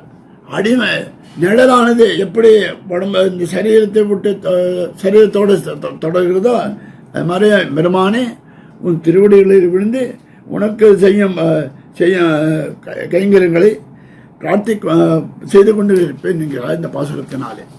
அடுத்த பாசுரத்தினாலே இது கண்டாய் நன்னஞ்சே இப்பிறவியாவது, இது கண்டாய் எல்லாம் நாம் முட்டது, இது கண்டாய் நாரணன் பேரோதி நரகத்தருகனையா காரணமும் வல்லியல் கான். 66வது பாசுரம். இது கண்டாய் இந்த சம்சாரத்தில் கொடுமையை நாம் தம் திருவுள்ளத்து உரை எடுத்து காட்டுகிறார்.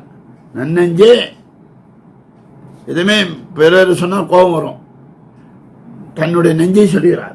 நன்னஞ்சே இப்பிறவியாவது இது கண்டாய். நன்னஞ்சே இந்த பிறவியில் என்ன இருக்குன்னு பார்க்கலாம் சொல்றான்றார். பிறப்பதும் இருப்பதுமாக நடந்து செல்கிற இந்த சந்தாரத்தில் நிலைமையை நெஞ்சே தெரிந்து விட்டிருக்கிறாயா? இதனை பிறக்கிறான் செத்து போகிறான், வேற ஒன்றும் இல்லை விஷயம். நாம் முற்றதெல்லாம் இது கண்டாய். இதுவரை நாம் சுகதக்கங்களை மாறி மாறி அனுபவித்துக்கு வருகிறோமே, அதற்கு காரணம் இந்த சந்தாரமே.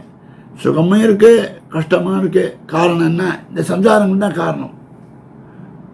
இப்போ புளிப்பு, கசப்பு, துவர்ப்பு இது மாதிரி இருக்கிற மாதிரியா எல்லாம் கலந்துருக்கு. உவப்பு, இனிப்பு முதலானவை அறுசுவை மாதிரியா. நாரணன் பேரோதி நரகத்தருகனையா காரணமும் வல்லியல் கண்டாய். காரணம் இது கண்டாய்.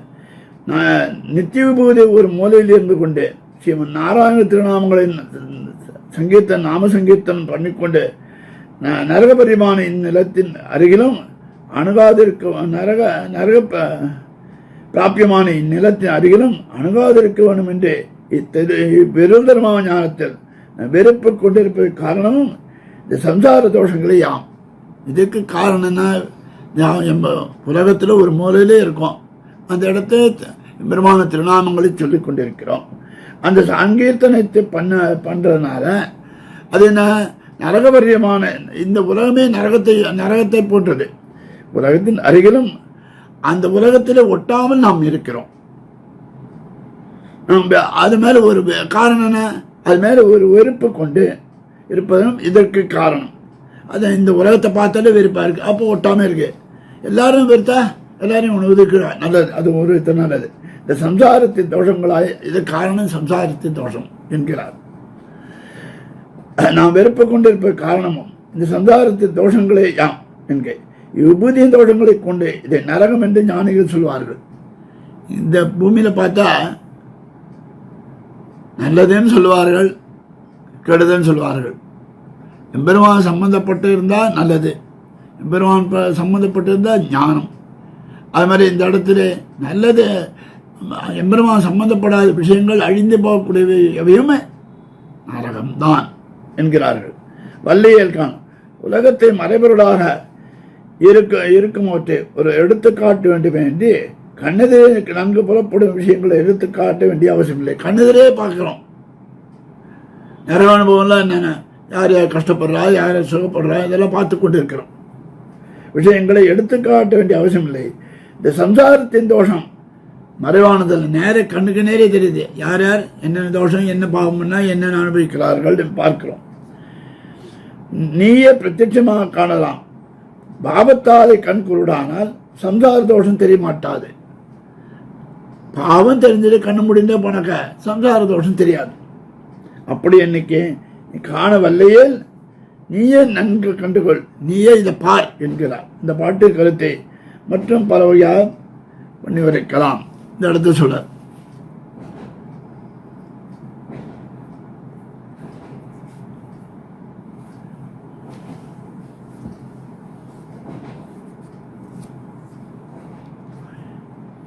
இது கண்டாய் இது பகவத் விஷயத்திலே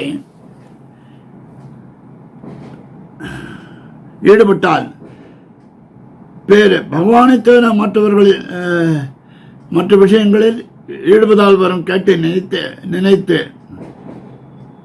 பகவத்தில் ஈடுபட்டால் பேரு, எம்பெருமான் விஷயத்தில் ஈடுபட்டால் பேரு, நமக்கு முக்தி கிடைக்கும்.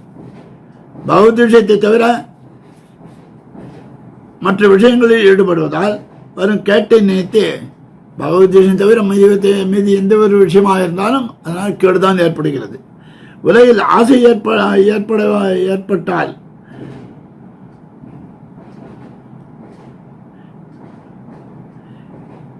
ஏற்படாது இருந்தாலே போறோம். உலகத்தில் பற்று இல்லாமல் இருந்தாலே போறோம். அதுக்கு தடையாக உள்ளவை விலகுவதற்கும் காரணமாக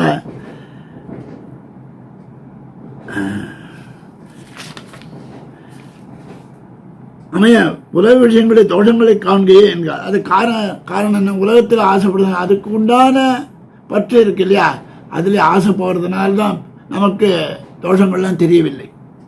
தோஷங்களை காண்கையே ஆகும். எம்பெருமானை திதித்தல் கூட அன்று. அதனால் எம்பெருமானை நாம் சேவித்தால் இவை கண்ணிலே படாது என்கிறார். நன்னெஞ்சே சம்சாரம் பொல்லாது என்றால் அதுக்கு இசைந்து என்னோட ஒரு முடர் நெஞ்சு, அப்போ என்னோட ஒரு சேர் என்கிறார். இதை கண்டாய் இப்பிறவியாவது நாம் முன்பு நினைத்திருந்த என்று இப்போது எம்பெருமான் நமக்கு காட்டிக் கொடுத்தது. நாம் முன்னாடி நினைக்கிற எம்பெருமான் இப்படி காட்டிக் கொடுப்பான்னு. இதுவேதான் உலகின் தன்மை. அப்போ எம்பெருமான் இருக்கிறான், அவனை செவிக்காவது அடிப்படை பண்ணுகிறது இந்த உலகம், இந்த கர்மங்கள், இந்த பாபங்கள். அப்போ உலகின் தன்மை, உலக வாழ்க்கை என்பது துன்பமே வடிவெடுத்ததுதான். இந்த உலகமே துன்பத்தை வடிவெடுத்ததுதான். எதை பெரிதாக நினைத்திருந்தால் இதெல்லாம் மீன் மயக்கமே காணும். பெருசாக ஏதாவது நினைக்கிறேன், எல்லாம் ஒரு மயக்கம்தான். எவ்வளோ சம்பாதிச்சாலும் போராது, எவ்வளோ சாப்பிட்டாலும் போராது, திருப்தி ஏற்படாது. ஆனால் அதுக்குள்ள பாவங்களும் குறையாது. மயக்கமே கான். பகவான் அருள் இருந்தால்தான் தோஷங்களாகவே தெரியும். அது தோஷம் எப்படி தெரியும்? நமக்கு தெரியாது. ஒரு பொருள் செய்யக்கூடாத விஷயம் நமக்கு என்ன தெரியும்? எம்பெருமான கிருபை இருந்தால்தான் அது தோஷம் என்று தெரியும். இல்லை என்றால் நமக்கு தோஷமாகவே தெரியாது. தோஷத்தை பண்ணிக்கொண்டே இருப்போம். இல்லாவிட்டால் தோஷமற்றவையாகவே தெரியும். எல்லா தோஷங்களையும் எம்பெருமான் காட்டி கொடுத்தால் அல்லது தெரியாது. எம்பெருமான் தான் இது தோஷம், இது செய்யாது அப்படின்னு சொல்லி கொடுத்தால்தான் நமக்கு தெரியும். பகவானை அனுபவிப்பது என்பது எல்லா இன்பங்களும் உள்ளது போலவே உலக வாழ்க்கையில் எல்லா துன்பங்களும் உண்டு. எம்பெருமானை அனுபவிக்க எல்லா இன்பங்களும் உண்டு என்பது எப்பொழுது நிச்சயமோ அது மாதிரி உலகத்திலே எல்லா தோஷங்களும் இருக்கிறது என்பதும் உண்மையாகும். ஆபூத வண்ணம் மாபாவிக்கும் என்னும்படியாக கிம்பா சர்வம் சகமே சகஜம் ஏகி துக்கம் என்ன அனுபவிக்கப்படாத துன்பம் இனி எதுவும் இல்லை. அப்பா எல்லா விதமான கஷ்டங்களையும் அனுபவித்தாகிவிட்டது. எல்லாவற்றையும் பொறுத்து கொள்கிறேன். துன்பம் உடன் பிறந்தது என்னும் காரணம் என்ன? நாம் பிறக்கச்சி இந்த துன்பம் கூட என்னோட பிறந்து விட்டது. இது கண்டாய் எம்பெருமானின் திருநாமங்களை தர்மியான ஆத்மா உள்ளாலும் துன்பம் இருந்தே தரும்.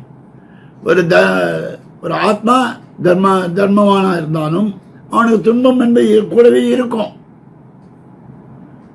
இவ் ஆத்மா எம்பெருமானுக்கு உரிதாக இருந்தும் நான் அனுபவித்த துன்பமே எல்லாம் கண்டா. இந்த ஆத்மாவானது நம்மது இல்லைன்னு தெரியுது, இந்த ஆத்மா எம்பெருமானது தான் தெரியுது. ஆனால் கஷ்டங்கள் தொடர்ந்து கொண்டே தான் இருக்கும். துன்பத்தை அனுபவித்துக் கொண்டிருக்க செய்தையும் இவ்வளவு வாழ்க்கை விடுவதற்கு மனமில்லாமல் போவதற்கு காரணம் நம் பாவமே. துன்பம் ஏற்படுதுன்னு தெரியுது, அப்போ திருப்பி அதில் விழுந்து அதான் உடவே மனசு வரலையே அப்படின்னாக்க பாவம் இன்னும் மேலே மேலே பண்ணிக்கிறோம் என்கிறார். கண்ணால் காண்பதும் பயனற்று போகுமே. அப்போ எம்பெருமான் நேரம் வந்தால் கூட பிரயோஜனம் இல்லை, பாவம் பிரயோஜனம் இல்லை, பயனில்லாமல் போய்விடும். நல்லது என்றால் ஆசை போலே, தீயது என்றால் வெறுப்பு ஏற்பட வேண்டுமே. நல்லதுன்னு ஒருத்தன் சொல்லிச்சா எவ்வளோ ஆசையாக இருக்கு, நம்ம தீயதா அப்படின்னு சொல்லி வெறுப்பு ஏற்படணும். அந்த வெறுப்பு ஏற்படணும் என்கிறார். மனைவி மனுஷியான காரணம் பந்த மோட்ச இந்த மனிதர்களுடைய மனமே பந்தம் மோட்சம் இரண்டதற்கும் காரணம். நம்ம மனசுதான் காரணம். இது பந்தம், இது மோட்சம், இதை பிடிக்கணும், இதை விடணும் என்று எண்ணம் இருக்க வேண்டும். வேண்டியவற்றை அடைவதற்கும் வேண்டாதவற்றை விடுவதற்கும் இவன் விருப்பம் செய்ய அதை தவிர்த்து உண்மையாகவே இவனுக்கு வேண்டுவது எதுவோ அதை தருகிறான். இது வேணும் அது வேண்டாம் இல்லை, இவனுக்கு என்ன தேவை என்பதை எம்பெருமான் அறிகிறான், அதை கொடுக்கிறான் என்று இந்த பாசுரத்தினாலே சொல்கிறான். 66வது பாசுரம். 67வது பாசுரம்.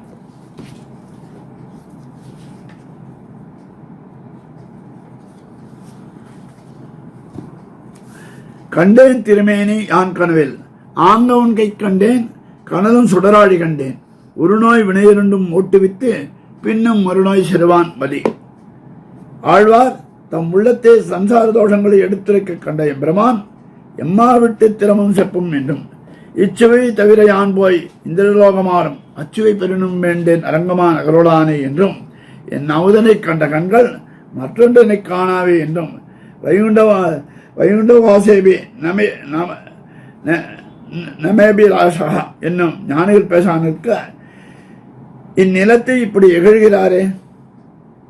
நம்முடைய அனுபவம் இவருக்கு நன்கு வாய்த்ததாக இல்லை. இவர் இந்நிலத்தை இழந்து பரமத்தை ஒரு பொருட்டாக விரும்ப மாட்டார் எண்ணி அவருடைய திவ்யமங்கல விக்கிரக சேவையை விரோட்சணமாக பண்ணி கொடுக்க சேவித்து ஆனந்தம் போதே பேசும் பாசனம் இது. இந்த உலகம் வேண்டாம் சொல்றா, ஆனால் கீழே போகணும்னு சொல்லி இருக்கிறார்கள் ஆழ்வார்களும் ஞானிகளும். ஆனால் அந்த விக்கிர ரூபத்திலே நாம் இவருக்கு சாட்சாத் கருத்தால் இவர் சேவித்து ஆனந்தப்படுவார் என்கிறார்.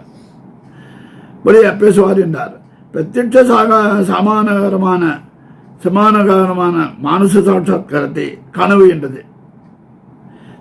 திருக்கண்டேன் பொன்மேனி கண்டேன் திகழமருக்கன் அணிநிறமும் கண்டேன் சிறுக்கிழனும் பொன்னாடி கண்டேன் புருஷங்கம் கை கண்டேன் என்னாடி வண்ணன்பால் என்று 3வது திருந்தாதிலே பாசனம் இடப்போகிறார். முன்னாடி நோய்க்கு வைத்து அடங்கி பேசினார். ஒரு நோய் வினை இரண்டும் ஓட்டு வித்து பின்னும் மறுநோய் செருவான் மதி கண்டேன். இவர் பாசனம். இப்படி மானுச சாட்சாத்காரம் பெற்ற மாத்திரத்திலே தம்முடைய இருவகை கிரமங்களும் தொலைந்து, புண்ணிய பாபம் ரெண்டுமே போயிட்டு தொலைந்து, ருசி வாசனைகளும் அற்று, இந்த சில இதெல்லாம் வாசனைக்கு பெருங்காய டப்பா, இந்த சாகர வாசனை தான் இருக்கும், அதெல்லாம் போகிற மாதிரியா அது ஒழிந்தனமாக தாம் அறிவித்தபடி இதனால் வெளியிடுகிறார். மூச்சுக்களுக்கு பாவம் போலவே புண்ணியமும் பிரதிபந்தமாகையால் வினையை இரண்டும் மூட்டுவித்து, எப்படி மூச்சுக்களுக்கு பாவம் தான் இல்லை, புண்ணியமும் போகணும், பிரதிபந்தம் அது தடை. பாவம் நரகத்திலே கொண்டு தள்ளணும், புண்ணியம் சொர்க்கத்திலே கொண்டு தள்ளணும். ஆக இருவினைகளும் ஒழிக்க வேண்டும், சொர்க்கமும் வேண்டாம் நரகமும் வேண்டாம். புண்ணியபாவம் தொலைந்த பண்பு பரமம் சாமிய புத்தி விளைவதாக சொல்லுகிறது வேதம். அரிசியில் உமிழ் கழிந்தாலும் தவிடான பாவம் குட்டி கொண்டிருப்பது போல, அரிசியை மிஷினில் போடுறோம், அந்த கிராமத்திலாம் பார்த்தோம் நெல் அரைக்கிற மிஷின், அந்த அரைவில் பார்த்தா தவிடு தனியாக வரும். இருந்தாலும் தவிடு ஒட்டுக்கொண்டிருப்பது போல ஆத்மாவிலும் புண்ணியபாவங்கள் கழிந்தாலும் சில நாட்கள் வரையில் அவை நசை தொடர்ந்து இருக்கும். அப்படி விட்டகோர தொடகிற அவள் ஏதோ பங்காளி, 10 நாள் பங்காளி இல்லை, 100 நாள் பங்காளி இல்லை, 7 தலைமுறை பங்காளி தாண்டி ஏதோ கொஞ்சம் விட்டு இருப்பது போல கழிந்தாலும் அவற்றின் நசை தொடர்ந்து வரும். அதால் அதுவும் கழிக்க வேண்டியது முக்கியம், அதுவும் போயிடணும். எனக்கு அவளுக்கு சம்பந்தம் இல்லை, தலைமுறைலாம் விட்டு போச்சுடுவான். அதனை கழித்து அது போன்று அதனை கழித்து தந்தமை சொல்கிறது. பின்னும் மறுநோய் செருவான் என்பதை வினையாளனை பெயராக கொண்டு சொல்லுகிறது இந்த இடத்துல. இப்போ கண்டேன், இவர் தன் திருவுள்ளத்தை குறித்து நீ கான் என்று அனந்தவரம் அவன் தன்னை நிர்வேதமாக கூட வந்து காட்ட கண்டது தமக்கு ஞானமான அர்த்தத்தை தெரிந்த பொழுது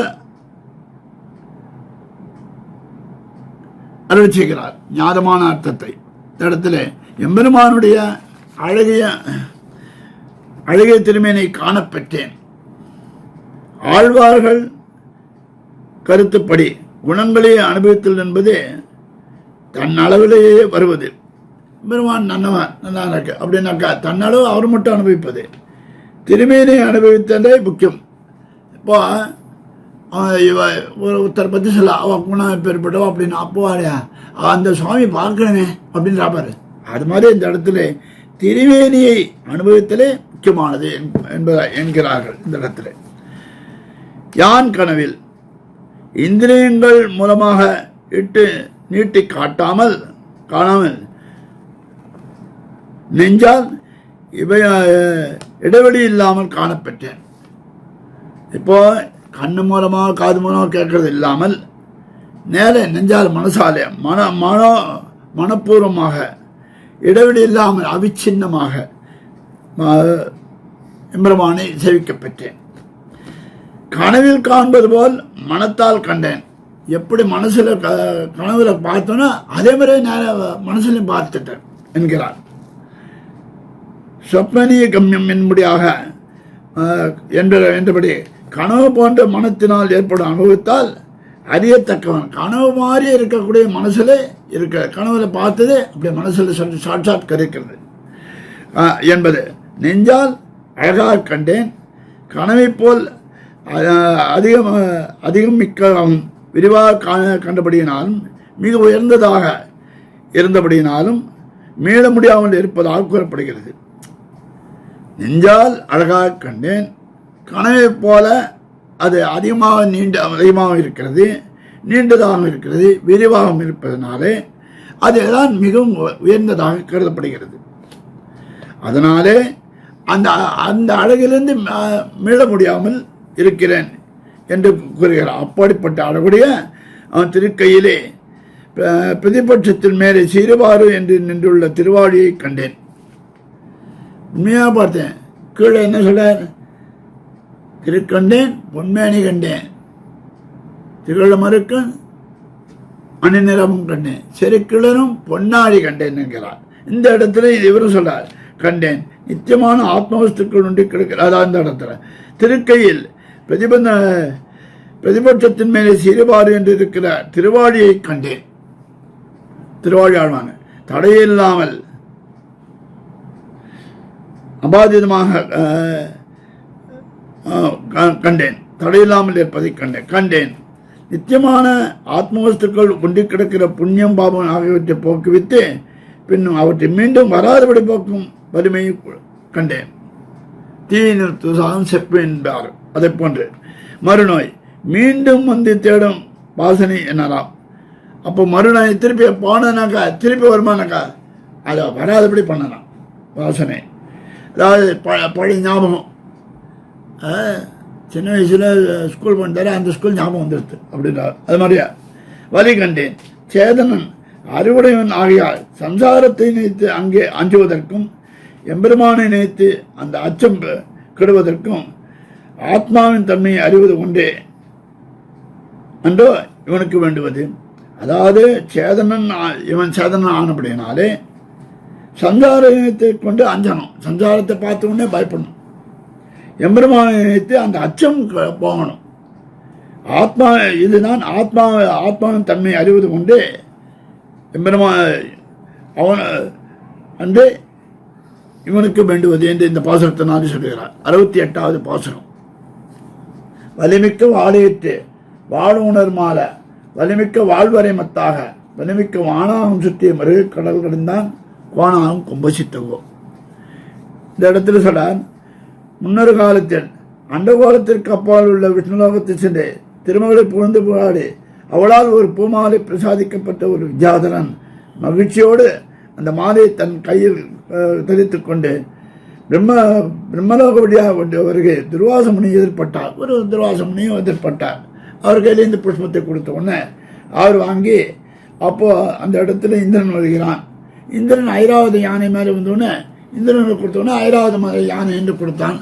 ஐராவது யானை மேலே போட்ட உடனே அது கால் போட்டு நெசிக்கிறது. அதனால் சொத்துக்கள்லாம் போய்விட்டது. அது கண்டு கோபம் உண்டு. இனி செல்வம் செருக்குற்ற உன்னுடைய ஐஸ்வர்யெல்லாம் கடலில் ஒளிந்து கிடக்கிறது, எல்லாம் உன்னுடைய ஐஸ்வர்யம் கடலில் போகட்டும் என்று சொல்லிவிட்டார். இந்த சரித்திரம்லாம் இருக்குது அந்த இடத்துல. அந்த சரித்திரத்தை பாடுபிக்கிறான் தன் இந்த இடத்துல வலிமிக்க. அப்போ ஐஸ்வர்யெல்லாம் போன உடனே அப்போ எம்பெருமான் என்ன பண்ணுகிறான், தான் கூர்மாவதாரமாக இருந்தான், தன்வந்திரியாக இருந்தான், தானே அந்த மந்திரமலையை தாங்கினான், தானே மந்திரமலையை கடைந்தான். அதனால் கடைஞ்சை மட்டும் இல்லாமல் அமுதம் எடுத்தான், தானே தன்வந்திரியாக இருந்தான். இந்த சரித்திரத்தை சொல்லுகிறது இந்த பாசுரத்தினாலே. பிரயோஜனாந்தர பிறனாய் இனம் தம் மக்களிலே வந்து அர்த்தித்தால் பொறுக்க மாட்டாமே. ஏதோ ஒரு காரணத்திட்டு பெருமாளை சொல்லுவோம், நான் இந்த காரியம் பண்ணாக்கா பெருமாளை உனக்கு சக்கரை பொங்கல் பண்ணுறேன், பெருமாளே உனக்கு அர்ச்சனை பண்ணுறோம். இதெல்லாம் பிரயோஜனத்தை எதிர்பார்த்து செய்யக்கூடிய காரியங்கள். இருந்தாலும் பொறுக்க மாட்டான், எம்பெருமான் பொறுக்க மாட்டான். ஆளிட்டு அந்தித்தோடும் உடம்பு நோவ தன் ஆயாசத்தை அகிலும் அவர்களுக்கு காரியம் செய்து கொடுக்குமோன் என்கிறார். சில விஷயங்களாக நாம் தான் செய்ய வேண்டும். உதாரணத்துக்கு சந்தியாவந்தனம் இருக்குன்னா நாம் தான் செய்ய வேண்டும், பிறர்கிட்ட ஆளிட்டு செய்யக்கூடாது. ஆனால் முடியவில்லை என்றால் தான் செய்வான். பிறரால் ஆளிட்டு அதாவது தான் ஆயாசித்தாலும் அவர்களுக்கு காரியம் செய்ய கொடுக்குமோன் என்கிறார். இவனை கொண்டு வாசனை போக்குவியாதே உப்புச்சாரை கொள்ளும் அவர்களை சொல்கிறது. எம்பெருமானை அனுபவிப்பதை விட்டுவிட்டு எல்லாரும் அந்த உப்புச்சாரை பார்க்குறானா, என்ன அமுதம் வருதான். ஏனென்றால் அந்த அமிர்தத்தினால் தான் ஜீவிப்பதற்காக சில இடத்துலலாம் குழந்தைகள்லாம் என்ன பண்ணும், தலையை பண்ண சீட்டி பார்த்துட்டு பசிக்கும்.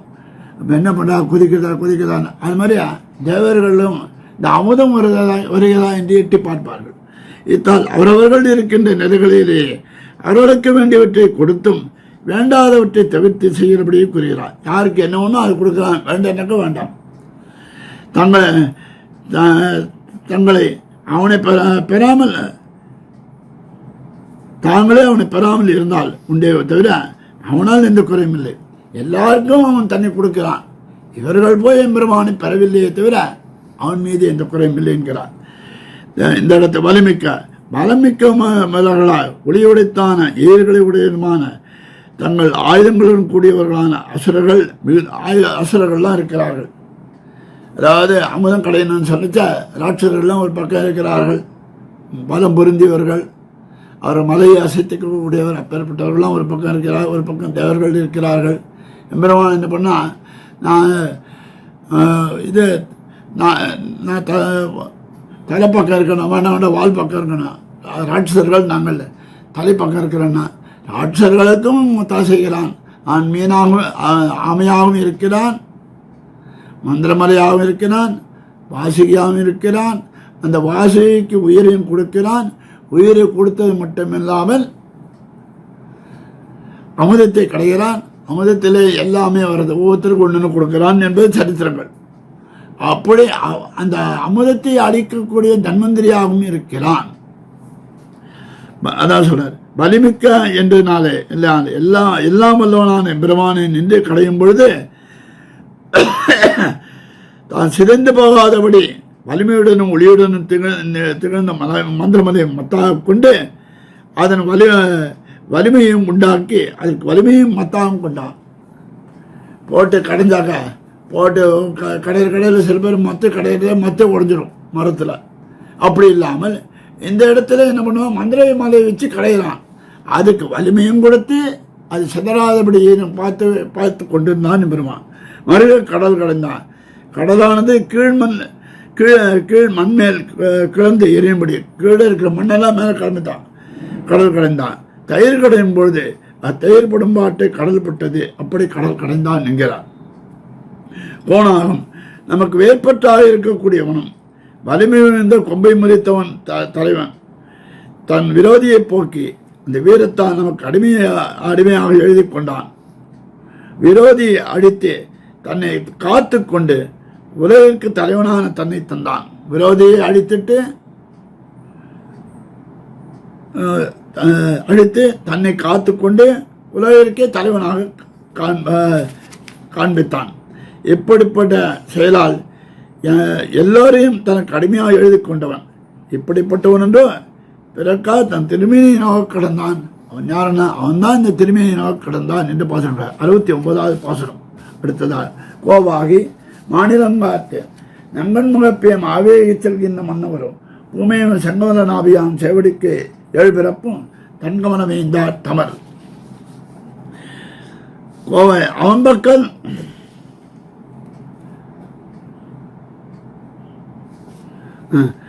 பக்கம் தம்முடைய அபேட்சிதம் பெற்றால் போகிறார்.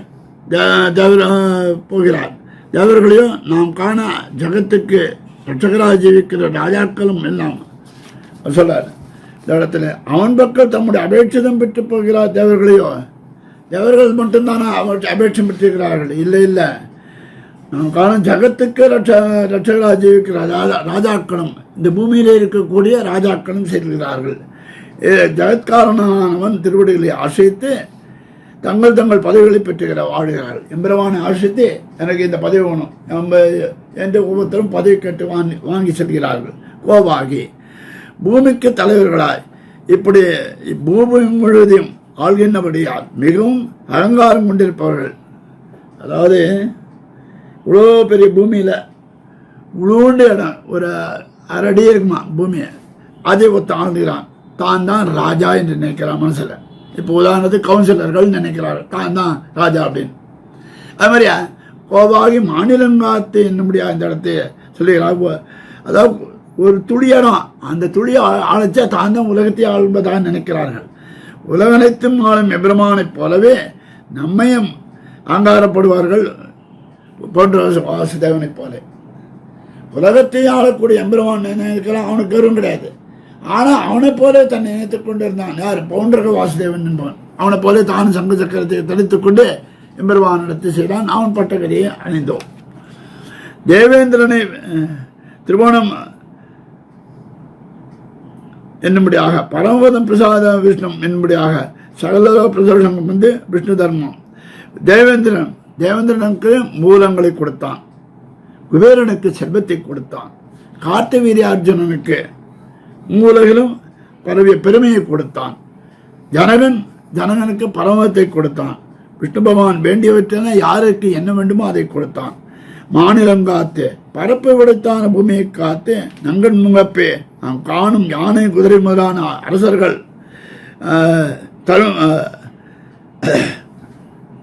அரசர்களும் ஏறும் அரசர்களும் யானை மேலே குதிரை மேலே செல்லக்கூடிய அரசர்களும் பூமேவும் செங்கமல நாபியான் எம்பெருமானுடைய திருநாபியிலே இருக்கின்ற தாமரை பூக்கள் பூவின் அழகை காணும்போது மற்ற பூக்கள் அதுக்கு நேர் நிற்க மாட்டாங்க. தாமரை பூன்னு இருக்கலாம், மற்ற பூவெல்லாம் அதுக்கு சமமானதாக கிடையாது, மாட்டாமல் தள்ளப்படுவமாக. அது அப்பூக்கள் தள்ளும்படியான அழகை உடைய தாமரை நாபியாக உடையவன்.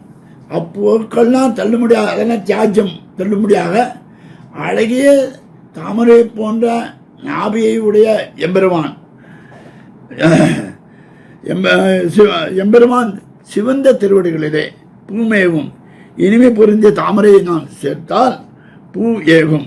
ஒருபோதும் அழகு மாறாத எம்பெருமானுக்கு உந்தி தாமரைக்கு ஒரு நொடியில் அழகு மாறிவிடும்படியாக உந்தி தாமரை. அப்போ அந்த அழகே மாறிடுமா. 7 பிறப்பும் பிறவைகளோரும் அவனுக்கு திருவடி குளிர்ந்த பூக்களை கொண்டு பணித்த அடியவர்கள் என்றோ அல்லது அதாவது ஒவ்வொரு பிறவிலும் அவர்கள் எம்பெருமானுக்கு அந்த திருவடியிலே புஷ்பத்தை சமர்ப்பிக்கிறார்கள் என்றோ அல்லது தமர்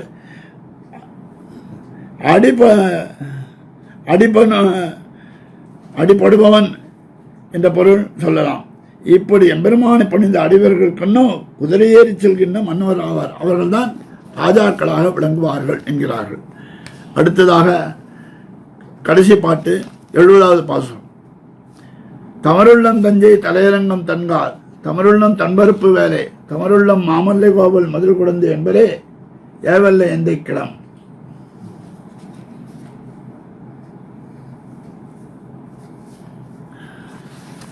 இப்படி இருப்பவர்கள் தனக்கு அனுகூலமாக இருப்பவர்கள்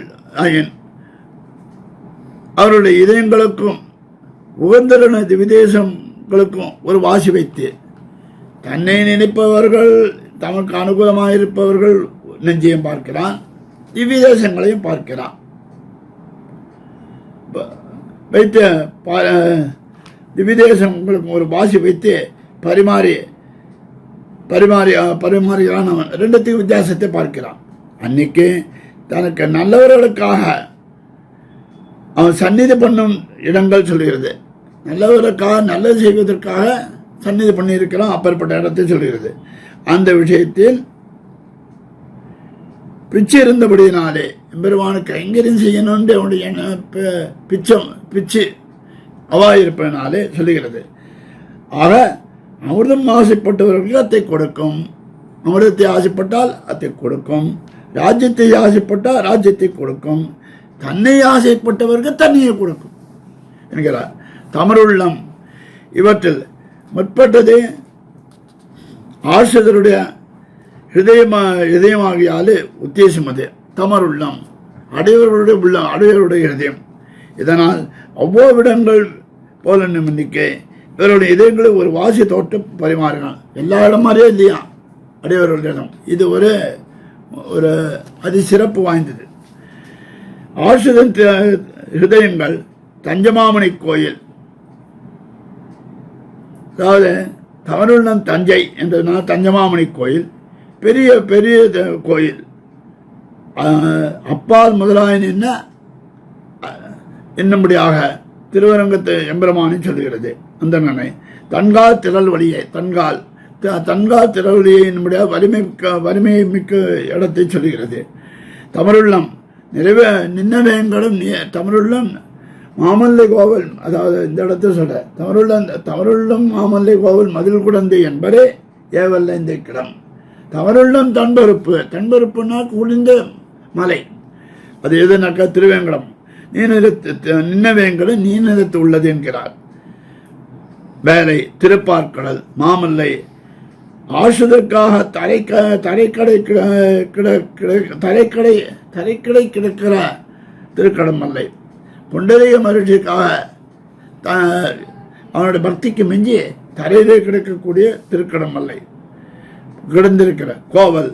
முதலாழ்வார்களின் நெருக்கின இடம் திருக்கோவலூர். மதில் குடந்தை திருமிழிப்பிரான் உகந்த இடம் திருக்குழந்தை. இவற்றையெல்லாம் பிரதிபட்சத்தை பக்கவேரோட வாங்கி பகலவல்ல என் சுவாமியான தசரதாத்மஜன வாசஸ்தலம் என்கிறார். இதெல்லாம் எம்பெருமான ராமன் இருக்கக்கூடிய இடம். மிடுக்காடு பிரதிகூலை அழிக்க செய்தவன் அனுகூலரை எழுதி கொண்டவன், அனுகூலரை தன் அழகாலே எழுதி கொண்டவன். இப்படி சக்திமானாயிருக்கிற இவன் இவர்கள் அனுகூலித்து மீட்கைக்காக வர்த்திக்கிற தேசங்கள் தான் இவை என்று இந்த பாசுரத்தை நான் சொல்கிறார். சிமன் மல்லாபுரிசாய கமலாலய உட்சசே ஞானப்பிரபா ஸ்வரூபாய ஸ்தலசையாய மங்களம் ஸ்ரீமதே ரம்யதாமாது முனீந்திராய மகாத்மனே ஸ்ரீரங்கவாசினே பூயா நித்தியசே நித்திய மங்களம். மங்களம் குருவரியாய மங்களம் சரதாயினே மங்களம் கார்கியவம்சாய நித்தியசே நித்திய மங்களம். இந்த உபன்யாசத்தை ஸ்ரீமத் வேதமார்க்க பிரஷ்டாபனாச்சாரிய உபயவேதாந்தாச்சாரியரான எழுதருள் இருக்கும் எதிராஜஜீயர் சுவாமிக்கும் மற்றும் திருவல்லிக்கேணி மோபி சாருட்டியார் அவர்களுக்கும் தலையில்லா கைமாறுவேன் என்று சொல்லி அமைகிறேன். க்ஷமிக்கவும் பிரார்த்திக்கிறேன்.